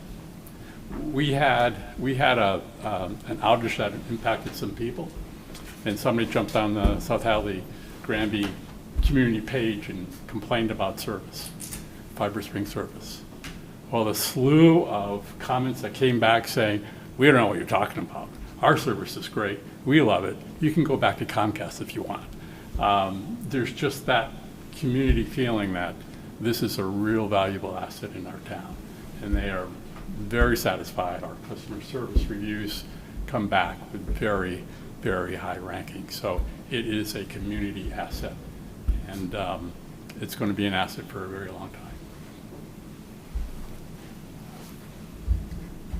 Good. Great. Thank you guys all, for coming in for this presentation.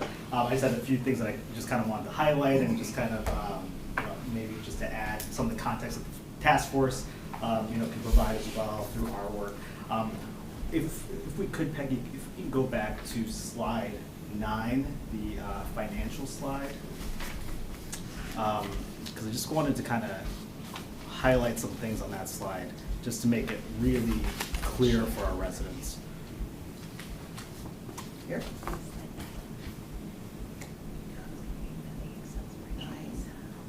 Yep, that one. Yep. So when you're looking at this slide, okay, and looking over to the graphic on the right side, that last line I think is the one that's really important, the projected cash flow deficit to cover. So, you look at the total project cost of this and it's between 27 and 30 million. But this is also a capital project that is unlike any other capital project that we have, in that this is actually producing revenue. So although this is a $27 to $30 million project, most of that is going to be covered through subscriber fees. So that line at the bottom right there, the 4.3% at a 40% take rate, 2.4 million at a 50% take rate, 1.5 million at a 60% take rate. Right, that's the number that is that's what it's going to cost the town. And most towns that have tried to do this, and I think would be maybe best for us, is to do this through a debt override. And above that, you see the year 14, year 8, year 7. That's really the amount of time that amount of money needs to be raised over. So you're talking about 4.3 million over 14 years, 2.4 million over 8 years, 1.5 million over 7 years. That's what the town will have to cover. And the 40% take rate was used because although towns don't really publish these numbers, they don't have to publish these numbers, I think through our work and our relationships that we have with other municipalities and talking to other municipalities, 40% seems to be the floor of what towns get. They get at minimum 40%, and so that's really kind of what you're looking at as like the worst case scenario for this project, is that the town would have to cover $4.3 million of this project.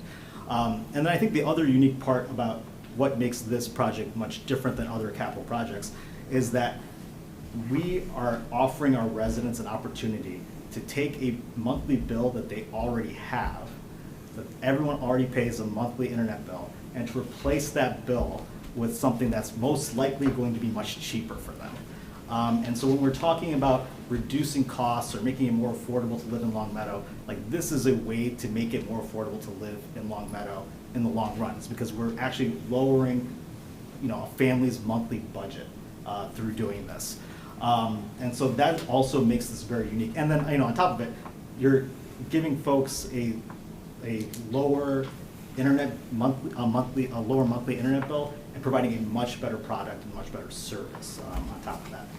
So I think that's really important, to just kind of hone in on and to really recognize when we're talking about the cost of this project. And then, Sean and Adam did a great job talking about why fiber is the technology of the future. And this is obviously a question that we had on the task force was, we don't want to ask the town to borrow $30 million if this technology is going to become obsolete in 15, 20 years. And what we kept finding over and over again is that phrase that fiber is future-proof. And I think the best way that I heard it explained to me was that when electric wiring was first put up in towns, people put it up with the intention of bringing light to homes. They never would have dreamt that those same electric wires would one day be powering televisions or dishwashers or everything else that makes a home run. And that's the same thing with fiber optic cables, is that the technology on both ends will advance and they will become better and they will make the internet more reliable, they'll make it faster, but you need that basic infrastructure there to make that work. And on top of that, what we also found was there's a lot of developing technology around fiber optic cables. So, right now there's technology being developed where you can use fiber optic cables to run traffic studies, because fiber optic cables can actually detect vibrations, and then you'll be able to run a traffic study. Or things like fiber optic cables will be one day be able to sense when a water main is failing, or maybe a public utility is failing, and be able to alert the town that something's about to fail. So there's a lot of other uses for fiber optic cables other than just internet, which is also, I think, something that's exciting and will make this investment that much more important. And then also, I think Sean and Adam touched on this. People ask us all the time about 5G or satellite like Starlink, and for the reasons that they mentioned, you're talking about radio frequency basically with 5G. You're talking about satellite signal. That is never going to be able to compete with a fiber optic cable that is inside of your home, that is streaming signals that are infinitely scalable. Like, it'll never be able to compete with that. And also kind of what they touched on, this is something that everybody is really recognizing. In the European Union right now, the EU has a goal to connect every home in Europe to fiber by 2030. That is how, especially with AI, with everything that's happening, with the amount of data that we are going to need, this is where we're headed, and this is what the investments right now are being made in and need to be made in. And then I think Lee talked about some of these private parties that come in. We've seen folks like GoNet Speed, Gateway try to build out in Western Mass, and part of the, and I've said this a few times, part of the advantage that we had in kind of being a little bit behind some of the other communities of Western Mass that were moving towards fiber is we got to learn a lot from what they did and what their results were. And we also interviewed private companies to see if they would make sense for Longmeadow, and there were just so many reasons why I think going with a private company was just unanimously for us a non-starter. In Western Mass, there has not been one private company that's come into a town and built out the entire town. As Sean said, they come into towns, they build out the most profitable areas of town, and they leave the rest behind. And the Springfield City Council had this robust discussion about this all summer and the fall, because they were kind of, they were confronting the same issue, and they came to the same conclusion that we did, was that this will cause a huge problem, because if one company comes in and they build out the most profitable areas of town, no one's going to come in and build out the other areas, because then it will take decades for that to become profitable. No one will want to do that. So essentially, you're just going to leave behind whole swaths of your community while the rest can move ahead. And then what will eventually probably end up happening is that that town will probably end up having to build out those non-profitable areas at a huge loss, or will have to subsidize it significantly. And that is obviously not a position that we would want to be in. And these private companies too, they will sell you, they will tell you anything that you want to hear to make the sale. We saw this too with the city of Agawam, where in 2021 they actually stopped their efforts for municipal fiber, and they opened the door for GoNetspeed to come in. Last summer, GoNetspeed said, actually, we changed our mind, we don't want to do it. So they lost 4 to 5 years where they could have been building. It could have been much cheaper for them to have built beginning in 2020, 2021, and now they're back at square one. And so their word doesn't really go very far. And kind of what Lee talked about too, some of the things that we're hearing from communities that do have some of these third parties there, the quality of work there, the broken promises, all of those things, you're basically you're almost substituting Comcast for just a different version of Comcast, which is which is what I think we want to avoid. And then kind of speaking to that as well, we've seen in Longmeadow the presence of Mass Priorities, which is Comcast's dark money PAC. And we've seen that they've done Facebook ads, that they have people knocking on doors here, they have people making phone calls here, they're doing mailers, and the amount of money that they're spending is just astronomical, and it's something that we have not seen as a community, and I think it's going to just intensify over the next 4 to 5 months before we take, potentially take a town meeting vote. Right now, they are spending on average $10,000 a month just on Facebook ads in Longmeadow. And to kind of just put that into context, last year we had this big middle school vote where we had 2 organized groups for the middle school project against the middle school project. I don't think that those 2 groups combined spent anywhere close to $10,000. And this is what they're spending monthly just on Facebook ads, not even considering all the mailers and door knocking and phone calls and all of that. So for them, they just know that once this goes off the ground, that they can't compete with it. So they're trying to do everything they can to kill it before the project can ever even happen. And in Western Mass, where towns have had town councils or city councils, the projects have just passed easily. There have been 2 towns where they've tried to do what I think we'll probably try to do, is to do a debt override vote at a town meeting. And in those two communities were hit hard by these dark money PACs. In Hamden, they actually are a charter community, so there's a different dark money PAC, Broadband Alliance, that is Charter's dark money PAC. At town meeting, they failed to hit the 2/3 majority by 4 votes. Last year in Southwick, same situation. They failed to hit the 2/3 majority by 15 votes.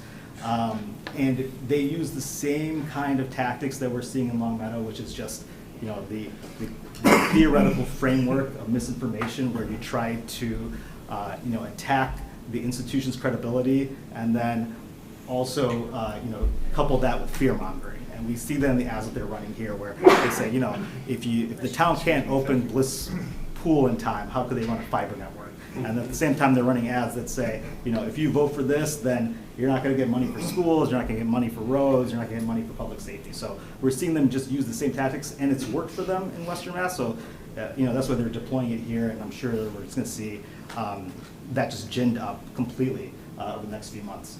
And then finally, just the last thought I wanted to add from the presentation was, the idea of getting something that is of high quality and that just works has so much value. I mean, I think there was a picture up there of the customer service slide, and I think there was 7 people in those photos. I've met all 7 of those people. 2 of the people are sitting right here.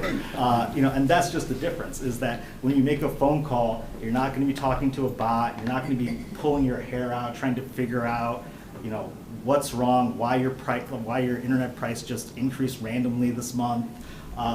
you're talking about people that live just up the road from us. You're talking about neighbors, people that you're gonna run into, at the grocery store, at Thunderbirds games, wherever else. And then, over the last 2 years since we've really started working with Fiber Spring, we've been monitoring kind of what, folks in South Hadley have been saying about Fiber Spring, what issues have been going on. And over the 2 years that we've been monitoring this, there has only been one instance where there was anyone talking about an outage in town. And it was an outage in a small part of town that lasted for less than an hour. And some of the responses and comments people made, people were saying things like, I thought there was something wrong with my computer or my phone, because it didn't even occur to me that something could be wrong with my internet, right? And that is such a stark difference to what we have now. I mean, if you go to the Long Meadow Open Forum any day, people are complaining. The internet service is disrupting their work from home, it's disrupting their schoolwork, it's disrupting their entertainment. And to just have something that that's going to just work, and something that you just don't have to even worry about, I mean, that is priceless. I go into restaurants and stores in Long Meadow, and owners will ask me when Long Meadow Fiber is coming, because they say, I want something that is not going to disrupt my business. I want something that's just going to work, and I want something that I know is going to be at this price point, and is not going to be something that I have to worry about changing or anything like that. It's something that I can just budget for, something that I know is going to be reliable and is going to be consistent, and that there's just so much value to that. And I know that you guys kind of touched on that a little bit, but I really wanted to kind of make that a fine point. Wait till you see how much buffering happens next Sunday night at 8 o'clock. Yeah, and one point is that a lot of these big conglomerates, they'll do fiber to the node, and then it's still copper coax to the house, and then you still get packet loss, you get dropped. It's happening in my house right now. It's driving me crazy. And so they'll come in and say, oh, we're gonna put fiber, but they're not really doing fiber all the way in. They're going fiber to the node. Fiber deep, and it's not enough. I have a couple, I think to what you just said, and I think it's important for us to make sure our residents, so when we do bring it to a vote, they have the right information. So I think you mentioned it's really getting that kind of make ready number, because that, for us, it's important, I think, for us to make sure our residents understand the true cost and what we are going to have to fund. And I think I saw the stat, like over 60% we are above ground. If those poles are in bad shape, all 70%, if I'm understanding it correctly, that's more cost for us. To an extent, upfront. if the utility should have replaced that pole because of its age infrastructure, that's on them to do. But if they have to replace a pole to put a higher pole in to account for the new fiber optic plant, then that becomes a town. So yeah, those are some slight nuances that Eversource may have to do some of their So I think work that next themselves. refinement of that cost will be really helpful for us to Yeah. educate our voters on how much we will have to incur for debt, and then when that kind of break-even point is for the town. You heard us talk a lot about some of the debt we're taking on, so I think it'll be important to educate our voters with the numbers. And just one question I have, which when I read through and tonight, from an operationalizing perspective, is there anything the town's gonna have to do on top of this? It sounds like we have a great kind of call center, great text, access to help us, but is there anything that we are gonna have to kind of pay for that we're not thinking of to operationalize this? Just the expense of running the MLP, the salary of the manager, the insurances associated with it, things like I that. think I saw that on this If you too. hire, you don't have to hire a manager. I mean, it depends how you want to run the MLP. Okay. Yeah, and I think, that was in that, It is, the right-hand yeah. side. And then in there, it's kind of a placeholder that the manager compensation is $50,000 a year. I mean, that's kind of, again, what we've appreciated with Fiber Spring is that they've been very conservative with everything. We've talked to a lot of different vendors, and a lot of these different even items, they never even brought up with us as potential costs. Fiber Spring had kind of just laid everything on the table and said, this is what you guys should expect, and kind of gave us like worst case scenarios with it.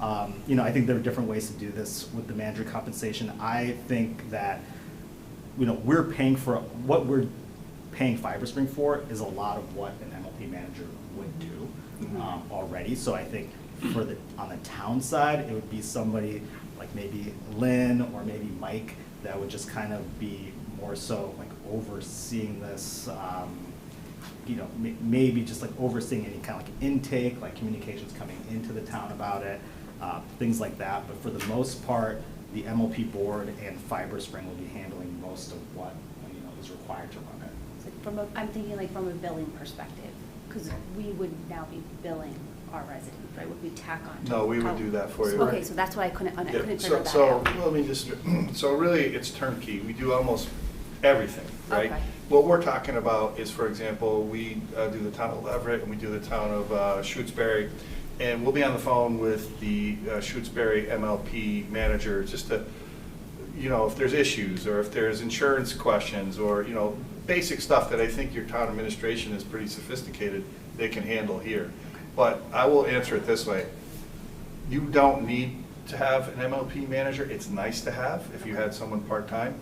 But I think that we do enough that you can get by without it, if that's your choice. With an MLP board and you have someone designated on your board. You know. Okay, thank you. Yeah, that's helpful. I couldn't figure out that whole part of the billing aspect. Yeah, I mean, we do 2 towns right now and, you know, we do everything pretty much. I mean, The billing, the collections, Everything, customer yeah. inquiries, scheduling installations. Awesome, that's helpful. Yeah, that's yeah, what I so was if trying to. majority comes to us, if there's something like Sean said, like a concern or a complaint, that, you know, if we have a contact of who that should be Okay. escalated to, but we handle all of the and, customer side. Okay. and by the way, this is all detailed in an intergovernmental agreement. So we have all the services that we provide. It's all detailed. We've got 3 or 4 of them right now. We would just replicate that with the town of Long Meadow. And we would pick a duration. So you said a couple times when you make this decision, talking to us, you're not gonna find 5 more people, or 5 people are more educated on this point than 5 of us, except people on the task force maybe. Right. What does Fiber Spring do to educate the people who do make the decision, our town? Do you have public outreach leading up to the town meeting? Are there any services like that? So this question has come up before. We can certainly provide them, we can assist. There are costs associated with marketing campaigns, collateral that you're gonna develop and push out to the public. We know all the messaging. We know what you would probably wanna say. We know how to counter-strike some of these dark money messages. So we did it ourselves. You know, Well, we would, yeah. because we already had the municipal light plant with the electric utility and being part of WMECO, this was not a town vote. It was a municipal light board vote, and the financing was done through WMECO, MWIC. So it did not, yes, and ultimately, the town is responsible for that loan, but it was, you know, our revenues took care of it, plus, you know, the Shell was able to handle that without any additional town funding. The electric customer is ultimately the backstop in our Yeah, condition. okay. Right, we Yeah. could use our power contracts as collateral. Yeah. I think in your case, the town's probably gonna have to be the backstop for the Right. MLP debt. Right. So maybe I'm being a bit naive, but, you know, there's a lot of money out there. We don't want to spend $10,000 a month Right. on countering those things. Fiber Spring wants this to happen in our town as well. Yes, Right. yes. And that's why I ask, you know, this is not, we've already spent a lot of money. It's hard to say, we're gonna spend a lot more trying to get to there. But if Fiber Spring wants to get us over the finish line, I think Yeah. there's some room. We did do a forum, there was like less than 10 people that came to it. We don't have a great history. Yeah, so, I mean, you know, there's, Childcare. we get creative with ways that are cost effective to best give that educate, you know, we had like everybody there, like our tech, you know, we had all the people to give all the answers. It's figuring out the best way to get those people to get the information. So, you know, getting creative, doing it that way. Like, we're open to doing a forum, Yeah. but. We have to discuss internally Yeah. allocating funds for that. So Yeah. really what you're talking about is business development costs, and do we want to pour in some money into messaging and selling the reasons why you should do this? And that's something we can talk about internally, and certainly, You can see. Yes. The people, if you look behind you, you can see who we get to show up at Yeah. things. So it's not. But it's I not an agree overwhelming with you, number, it's yeah. an important thing to do, and you can do it cost effectively. I think we should do it. I'm in support of it. I have to have discussions internally to make sure we can do it. You know, being a municipal light plant, it's our municipal light plant dollars. So, but I agree with it. I think we should. Because you have an upside to this too. Just Yeah. like I mean, us. Oh, absolutely. Yes, we benefit, you know, from all the IGAs we do, we benefit, you know, and it's a mutual benefit. And so, agreed. And if you keep going out and losing town meeting votes, it doesn't look good for 5 Yeah, years. yeah, and you know, that's correct.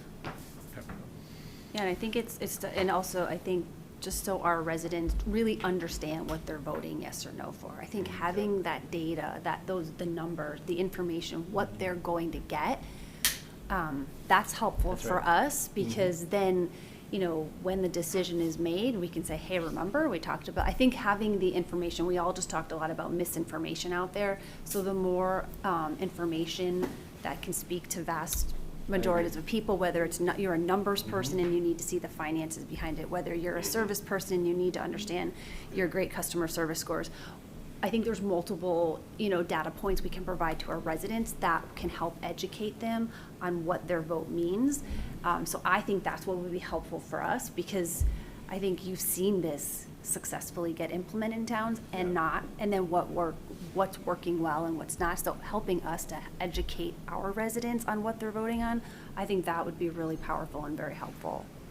Seems like Long Meadow's got a pretty active social media presence here as well. So there's some existing individuals that may be of a good asset for us if we choose to help support and push through the social media front as well. So. Good luck. Yeah.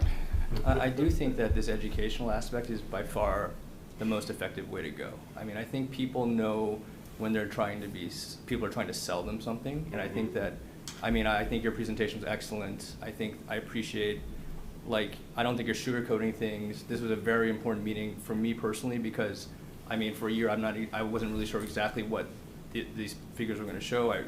The figure that Vineeth pointed out here, the projected cash flow deficit to cover, that's a very important number for anyone who is scared of borrowing $30 million after we just are going to borrow $100 million to build a middle school. Yeah. Vineeth obviously made excellent points as well. And I think that educating people, social media is crazy, and to be honest, this forum that we have on Facebook, which is probably the most watched one, a huge percentage of those people aren't even in Longmeadow. But I think the people who live in Longmeadow, if you give them the information in a way that's just the facts, they'll know. And I honestly think this dark money is hurting them more than helping them. At least I would like to hope so. Whenever I think of things like this, I'm always kind of, I think another good thing that you did, you acknowledge, we all know there's a risk, right? The town is assuming a risk, but there's a good chance that the risk could turn into a wonderful investment.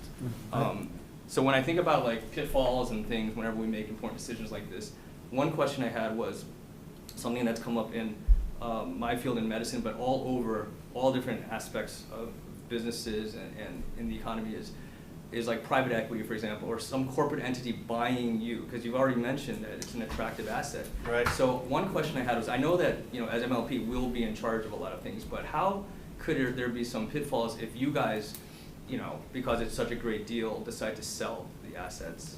Could that potentially negatively affect Longmeadow? Has that ever come up?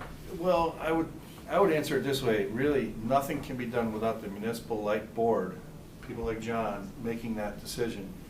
Municipal light plants have been around, we've been around 114 years. I don't foresee any municipal light plant that I know selling an asset like this because it's so valuable. Unless there was some kind of dire straits they got into. But most municipal light plants are well-funded, well-capitalized. I don't know a single one. Yeah. That. Technically, I would assume that if a third party, bought Fiber Spring Network, they would assume all the, the contracts associated with Right. Longmeadow, Leverett, and But your she's very. assets are your assets in Yeah, town. yeah. So all the infrastructure remains own in it. town of Long Meadow through Right. Long Meadow Yeah, Fiber. right. Yeah, and this is So that doesn't- something that we asked too when we were interviewing them, we talked about in the task force. And the thing is, like, what we'll do is we'll sign a contract with them to run our fiber network Right. for, 5 years or whatever. If we don't like the way that they're running it, we can move on. Right. Yeah. We own. To a different, what would you call it? Internet service Yeah, provider. service Right. provider. Someone Right. else, I mean, we could Yeah. we Or could stand go your to own. Whip City or, someone else to Right. just say, Yeah. we want you guys to run it. And I think, this was also part of what made, us want to work with Fiber Spring was because, well, first of all, the people that you're seeing in front of you and their whole team, they have such a breadth of experience, folks that started Whip City, folks that worked at Chicopee and, stood up their fiber offering. And we felt like we were kind of catching Fiber Spring at the perfect time because we had this group that was very well experienced, but they had just kind of started their own, entity in South Hadley. They just finished building out South Hadley last summer. And so, if we do this in May and we move forward with this, we will be we'll be their first project, right? Like outside And of, only, right? yeah, outside of South Hadley to like build out a town. And what made that kind of attractive to us is, they know and we know that if they knock it out of the park in Long Meadow, that all these other communities are gonna come calling. And so to have a vendor that has skin in the game, that are trying to prove something. I mean, they came in under budget and ahead of schedule in South Hadley. If they can do that in Long Meadow, which would be great for us. And also, I mean, they have so much motivation here to kind of prove themselves. interests And are so- aligned Yeah, very well. and so that's what also made, us, part of the reason why we selected them. Just another couple other follow-up questions if we have time. Sure. Sometimes I wonder with the technology assets, when we borrow it 30 years, is it a concern that, I know we talked a lot about the risk of obsolescence, and I don't think anyone could honestly say that we know what the future holds. But sometimes, is it considered wiser to have a 15-year loan instead of a 30-year just in case? So you're not basically paying for something that doesn't exist anymore, or at least decrease the chance of that. Have you seen other towns do that? Or is a 30-year always more attractive just because it's a little bit more palatable? From a financial, realistic, you can't afford the debt service on a 15-year loan. Yeah. That's So why the it's latter. 30, that's what works. And part of that, part of what you had mentioned too was the obsolescence. That's accounted for mainly the electronic components of the equipment, not necessarily the fiber optic infrastructure Right. that gets hung on the poles. So a portion of that debt service is attributed to the wires and the infrastructure. That's not going obsolete within that duration of time. And I think that was also recommended, and I don't know if it's clear on these slides, is to do a 20-year loan with a 30-year amortization period. Right. Yeah. And now we Oh, I do with see, a yeah. balloon payment at the end of 20 years, which you then refinance. Because I believe there's a restriction for an MLP in the maximum loan period. I see. That's how we did it. And by that point, the MLP should be making so much in profit that a balloon payment at the end Yeah. is We're, something that we're will hoping be to able to pay our handle. loan Yeah. off at the end of 20 years, as opposed to refinancing them. Yeah, because when you kind of look at 15 to 20 years out, you're looking at, the MLP potentially bringing in $2 to $3 million a year. That's the size of our entire capital budget. It's a significant amount. The other thing to remember when you're doing long-term loans, it's like a home mortgage. First few years are real painful, but by the time you get 15, 20 years, it's really small compared to everything else.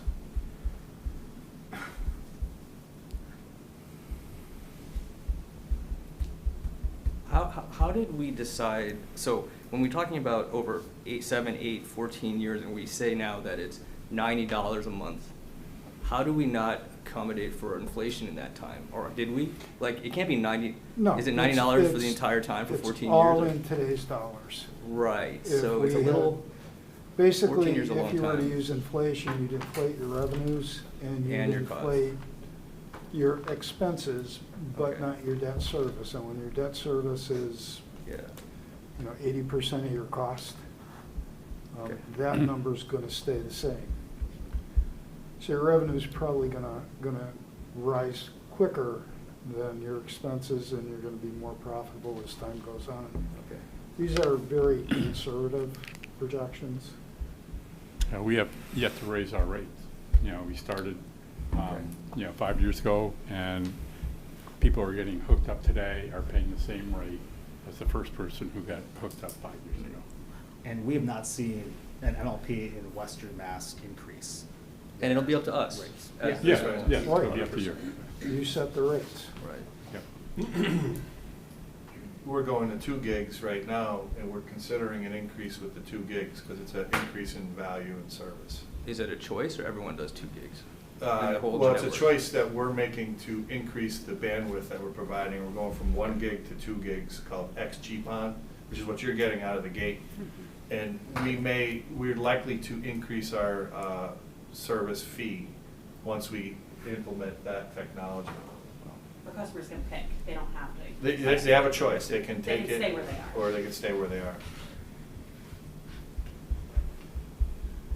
This is a minor, I'll go. No, please finish. Oh, this is a minor point, I think, but like, I don't know if these projections included whatever we invested for the town to be paid back for the, project design and things like that, but No, I don't believe they do.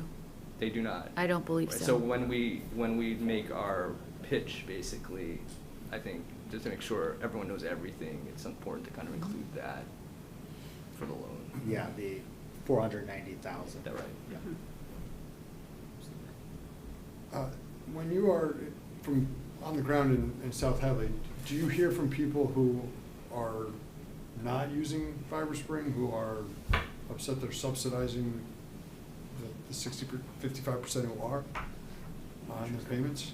I have not heard, I haven't heard anyone complain. But again, that's probably a better question for Kelly, 'cause she fields those calls more than we would. Well, nobody would call Fiber Spring to say that. Well, in the field, you see people out and about. Yeah.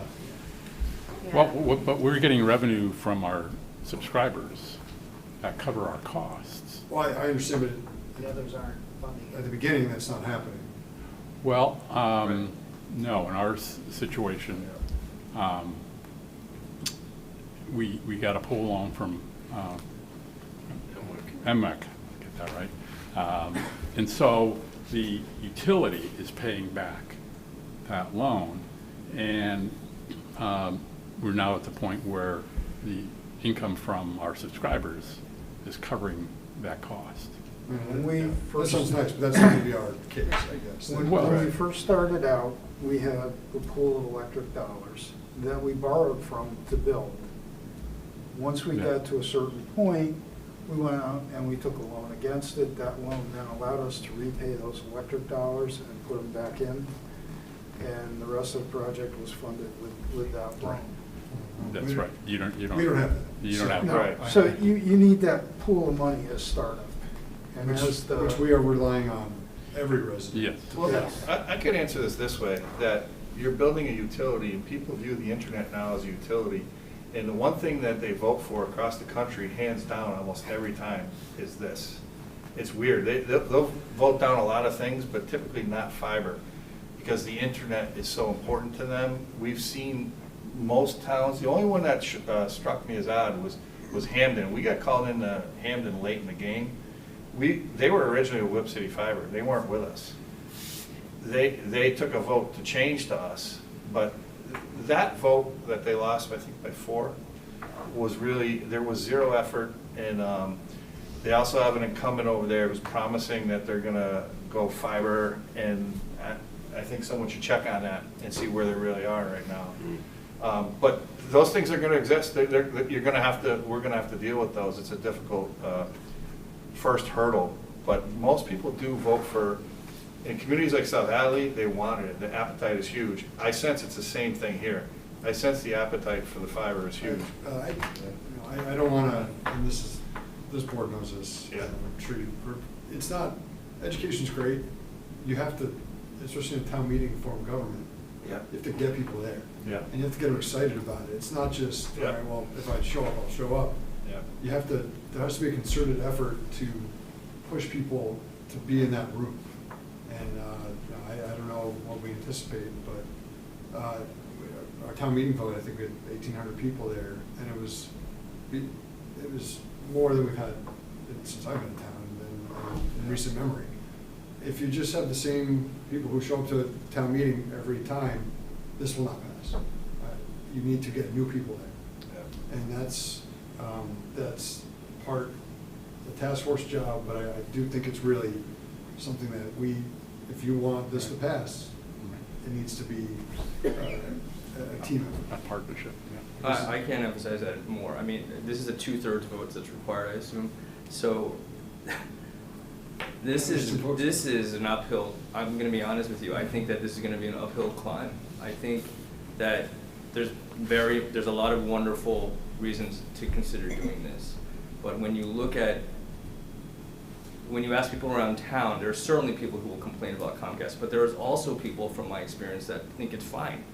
So I think that there needs to be, for this to get some groundswell of support, you need to have people believe that they have a problem that can be fixed by this. Otherwise, it looks like a want, not a need from a town standpoint, you know? Like, we have so many other things we need to take care of, like roads, sewers, water, et cetera. So I think, you know, I don't think, I know I'm hearing from you guys that it's a no-brainer, but I think that it's not.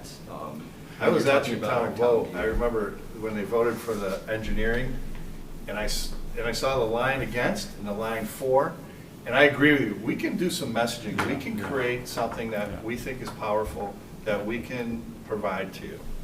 And we can talk about the cost. I think we can do it for not a lot of cost. And we can disseminate that to try and drive interest. We can do it digitally. We can do it postcards. We can help there. We can help there. You're right. I'll be interested to see. I saw a lot of interest in that vote. It kind of struck me as how much appetite and interest you had. But you're right. We shouldn't rest on our laurels. We should get you something, help you communicate the value of fiber, and do the best job we can, and hopefully drive some of those votes for you. Yeah, my wife is pretty involved in the middle school vote, and so I know how much they spent, and it wasn't that much. Right. And but it's an enthusiasm thing, it's an underground thing, but also just the mailers. They sent out a couple mailers, and it does help. And we also have 2 votes here. Is that what's the date of that vote? Is it April? May. May 12th. May 12th. Yeah. Assuming you vote the next, to set it. Later on, we're going to set the date. Yeah, and I'll say, you know, I think, I mean, we're up against a behemoth that is going to spend a ton of money, and this is definitely going to, you know, take a lot of work. But I will, again, kind of referencing the vote that Sean talked about in November 2024. In the 4 weeks leading up to that vote, Mass Priorities spent $30,000 just on Long Meadow, and 20 people showed up to town meeting to vote against it. I mean, it passed with 98% of the vote. I think you're just right. It does kind of come back around. People can see through their messages. And I think that also, I think the task force, like, I think we've done a good job of, I think, exposing them and calling them out. And, you know, this is also stuff that we learned from talking to other communities that have dealt with them about how to message and deal with them. And I think that in many ways we have discredited them so far. But yeah, I mean, of course, yeah, this is going to take a lot of work, and we'll see what happens in the next. Just one more 4 or 5 observation, months. just in case it sparks an idea in somebody as a way to demonstrate something that's helpful to people. One of the reasons I worry that people don't feel they need a change is because they can't compare side by side what would it look like if my house had fiber. Like, would I be, would my Netflix come faster? Would I have fewer delays?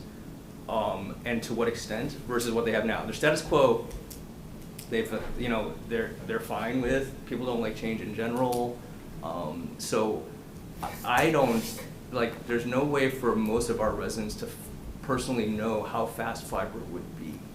I mean, yeah, so is there a way that can be demonstrated to them that people have considered? Like, I would say, I mean, maybe you have a good answer to that, but I would say, look at the Xfinity outage map for my neighborhood and just check. My wife works from home, it's been error. Right. Well, And it's almost like they're trying to. And we just invested a lot of money in schools and high-tech schools, and I have young adults and I have lots of nieces and nephews, you hear about the lack of speed and Wi-Fi in our schools. I would imagine this project is going to help that as well. So a lot of people here move to this town for the schools and so that their children have, so I think it's about how do we help educate people about what they're getting, what they're not. I don't know if that will help. Do the schools already have fiber though? Supplied with fiber or no? Yeah. They, right. Not the household. So they already have. School. Yeah. So that's But there's a lot of material. We're Fiber Broadband Association members. There are proven advertising campaigns. There are national campaigns. We can work with we have a marketing firm that we utilize. There's a ton of information. We can package it and send it to you. And if you agree with it, we can utilize it. I will commit that we will do something, and we will get together some kind of campaign that we can work on to help you get over that hump as best we can. And I know I've been here to Long Meadow a few times associated with this and would have absolutely no problem, coming to again, open forums, talking with people, because I think that's another difference. They can talk to people from Fiber Spring.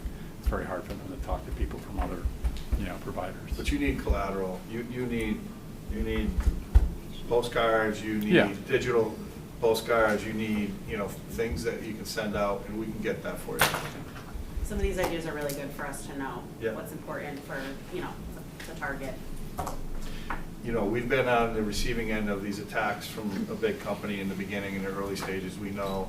And I've seen it in communities next door, in the postcards they put out, and it came from the same entities, It's all dark money being funded, saying, oh, this group is gonna risk the taxpayer dollars, and the reality is, we just showed you all the reasons why that's not accurate.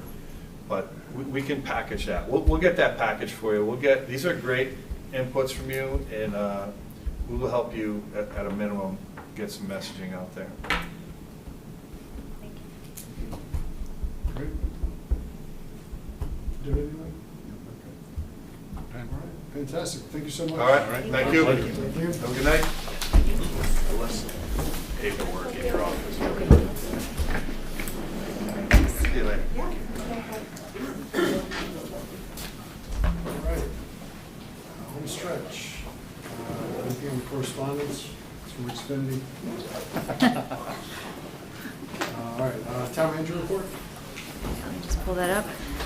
All of it tonight consists of Long Meadow Schools updates. The MSBA accelerated repair project for the center school roof is moving along. The feasibility study, cost estimate, and draft design were submitted to MSBA. We anticipate a board vote in February. This is an extensive project though, and I do want people to understand that it not only is going to cover the 3 different roof systems, but also will include many other upgrades, which include ADA upgrades, because the project itself is going to exceed the 30% of the building value, which will trigger our need to meet those ADA requirements. I go into a lot more detail, but given the time that we have right now, I'm going to skim through a lot of this, but you can anticipate that if we have a successful vote at the MSBA Board of Directors in February, that we would be looking to fund approximately $4.2 million of the town's share of this project. And this would come forward at the annual town meeting in May. And then Wolf Swamp Elementary School, we had some water damage over the holiday. In the afternoon of December 28th, the Long Meadow Fire Department received a suppression flow alarm. When they arrived on scene, they discovered a burst sprinkler head a few feet north of the southern connector fire doors, where the building transitions from the 1950s to the 2002 construction. This was isolated right after their arrival, and the facilities team at DPW was contacted and arrived on site very quickly. They started remediation immediately. First on site also was called, and they arrived to inspect and detect any extent of water infiltration and make recommendations on next steps. Work was ongoing over the break, and again, I'm skimming through a lot of this here, but Essentially, the facilities team did a thorough investigation and removed quite a bit of ceiling tiles and located a significant draft in a ceiling cavity area, and it was found to be that half of an exterior brick where the building transitions was missing. So that is thought to be the cause of this cold flow penetrating and causing the freeze up of the sprinkler head. All of this has been remediated, and school opened as normal today. There's still some minor cosmetic repairs that are needed. So a huge thank you to the DPW facilities team and the Long Meadow Fire Department for their quick response for something that could have been much more catastrophic. Yeah. And then the last update I have, it relates to a previous water damage at the high school over the 4th of July holiday. Work continued during this last break that we just had, and room 121, where there was the most significant damage, had new cabinets installed over break. The plumbing was supposed to happen, but we knew this might take a little bit longer. However, it's taking longer right now due to illness. The plumber that we have contracted with was under the weather and not able to complete the work this break, so that will get scheduled for the next break, if not sooner, and hopefully be able to turn over that lab back to the schools to put it back into operation before February break. That concludes my report. Happy to answer any questions that you might have. That is great news on the, well, bad news on the Wolf Swamp, but I appreciate what everything DPW and LFD did to make sure to limit the damage. Is there, that seems like a pretty big issue that there was an open hole. Do we need to look at all of our buildings to make sure there's nothing like that, or is that something that is done regularly anyway? Yeah, they do building checks. We also have done quite a bit of heat loss detection. And this was not necessarily, it wasn't an open hole. I do have photos if you wanted to see them, but the exterior brick was missing, this tiny portion, which was causing airflow to come in. It was just enough, and we've been really cold. Yeah. It was just enough that it caused this, but they are, Wolf Swamp has been one of the areas that has been under a microscope, so it was pretty disappointing that this happened, given all the work that's gone on there and the eyes that have been on it. But I will be having a more thorough conversation with facilities and the director just to ensure that there's not something more we could be doing. Okay. Well, I feel like we have such, again, we're so lucky that this suppression flow alarm alerted us to this quickly. Yep. And we have so many buildings that are of all these different ages that it's definitely a risk in this area. I think when I think about how we can think of trouble spots, I think that certainly someone walking around is helpful, but maybe it'd be helpful to tell people that encourage teachers or janitors, sometimes it's just the people who occupy the spaces all the time every day, they'll know there's like this corner of my room is freezing cold or something like that. Mm-hmm. You all know your own home is like the back of your hand. So those are sometimes the ways I think we might be able to find trouble spots or places to hone in on where we should be looking, because even different parts of a room might be colder than others and you might notice it if you're there all the time. Yep, great suggestion. And then another question, just on the center school roof. I saw Ian was on here before. When he recently did our long-term projection, was center school was in there, correct? The roof repair, was it? Do you remember about what the amount was? I don't off I the want to say it was top. around 4. I don't off the top of my head. We've had a rough idea on these numbers for several months, so this isn't a surprise to us. Okay. We've known this project's been on the radar for over a year now. Yeah, so. we've had a number of town meeting votes, and we've known Yeah. it's coming. And I thought we had that in a projection. I just wanted to. Yeah, I don't remember the amount. I would think that we did, because Ian and I have talked about it before. Okay. But I can't say for certain without Okay. looking at that. All right. Great. Anything else? That made me, I had a similar question, and then just in conjunction with the conversation we just had around the fiber optics, is it possible, and I know we have it because Ian walked us through it, but is it possible to have a snapshot for us of our debt just Mm-hmm. our debt incurrence over the next, I think that's gonna be To important. incorporate To the incorporate fiber that, and the and just so we have that windows. full picture of what the next, what we're taking on, I just think that's Yeah. gonna be helpful for when residents ask us questions, we can have that at the ready, cause I know it's in the documents, but also those can be a bit hard to No, that's really navigate through because we have so many other numbers in there. I was just thinking to have a debt view and how, just so we can have that story to tell people and how we're financing that. Was it the, Yep. there was a meeting you weren't here, was that when Yeah. you did the 5-year projection? No, I was here. I Okay. remember That's seeing one- the It 5-year. is one of them. Yeah. Fiber's not in Yeah. there, but yeah. Right, that's what I mean. I Yep. mean, fiber's a big piece, it's a Yep. large number. And so Yep. any of our numbers folks, I think having that one pager for us would be helpful. Yeah, I don't think the fiber is in that, partly because that's I don't- not being funded through, that we would not be recommending to fund that through our debt service. But it would show up on there. As but- an override. Yes. Yeah. So it'll So- be through property taxes, people can actually deduct it, but it won't be debt, it'll be debt service, but it won't be affecting the tax rate. It won't be funded through the operating budget debt service allocation. This question will absolutely come up. Yep. I was Because just- we've, even just like, what will following happen to our what you debt were both service, will saying, we I'm go like- out of, even more out of Yeah. sync, so it's important to like make distinctions like that. Yes, I And agree. adding on this windows from center school, like, obviously a very important project, but Yeah, we wanna like be a able to needed just be project. totally honest with people about Yeah. what to expect.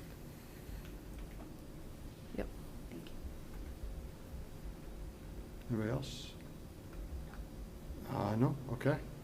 Moving on to approval of the meeting minutes for December 15th. I'll move to approve the December 15th, 2025 Select Board meeting minutes. Second? Anything further? All those in favor? We have a roll, Peggy? Sorry. Angela? Yes. Sorry. Shelley? Yes. Josh? Yes. Denise? Yes. Janet? Yes. Thank you. And just so, there's nowhere else to discuss this in the agenda really. We are having potentially another meeting next Monday on the bottle shop. And for, now that I have the whole board so I can discuss it, it's not an open meeting law violation. I think, Vineeth and Andrew weren't here, but I think what we should have done was vote to extend the license for longer, contingent on an application going in by the 12th, which is the date we gave, to end the license. The license was renewed through the 12th. But if we do get an application for transfer in by then, I don't want the license to expire while the transfer is pending. So Oh, I think okay, we so need. it's like we have to add a little more language to what we, Yeah, we'll know if we have an application in by next Monday. Okay. So I think we need to, we're going to meet to discuss what to do. Okay. And if we don't have an application for transfer, we have a different issue. But it's to give time, so, all right, now we have a transfer application in, now we can extend this license through X Okay. date while it's Yeah, working its makes way sense. through the state system, or our system as well. I have a conflict, but I'm trying to see if I can move that. Okay, yeah, we just need a quorum. Yeah. Hopefully it won't be, but, and we can, that's just a placeholder. We didn't, did we send an agenda out No. for next week? Yeah, so we can move it if, I would love We if can't everyone's get a there. quorum, yeah. Always try to get everyone there if we can. Okay. And then, all right, so moving on to new business. Lynn, would you like to discuss? Sure, yeah, so it's the time of year where we need to set the annual town meeting date and the schedule that follows for articles. And as you read earlier tonight, we have the citizen petition deadline coming up. January 26th would be the first date. So the date we're proposing for annual town meeting is May 12th. That's the second Tuesday, which is our standard time that we generally hold it. And then the dates that would follow for article submission and when you'd first get a draft of the warrant. So tonight's vote was really just to set the annual town meeting date of May 12th, which puts the rest of this in what's the word I'm looking for? Sorry. In motion. Thank you. Yeah. So yes, just to set the annual town meeting date. All right, so I will move to set the annual town meeting to be held on Tuesday, May 12th, 2026. Second. Anything further? Anything? All those in favor, go ahead and roll. Peggy? I'm sorry. Do a roll. Yes. Shelley? Yes. Josh? Yes. Vineet? Yes. Dan? Yes. Thank you. Okay.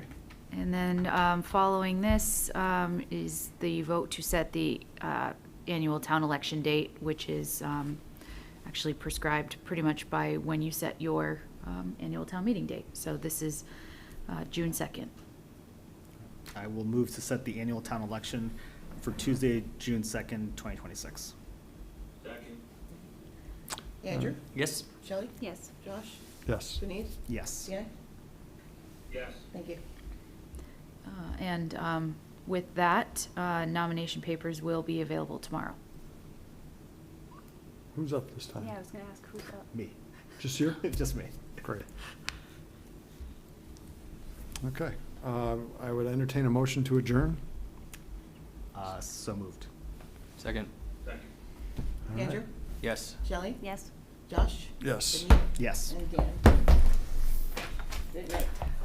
Thank you, everyone. Thank you, everybody.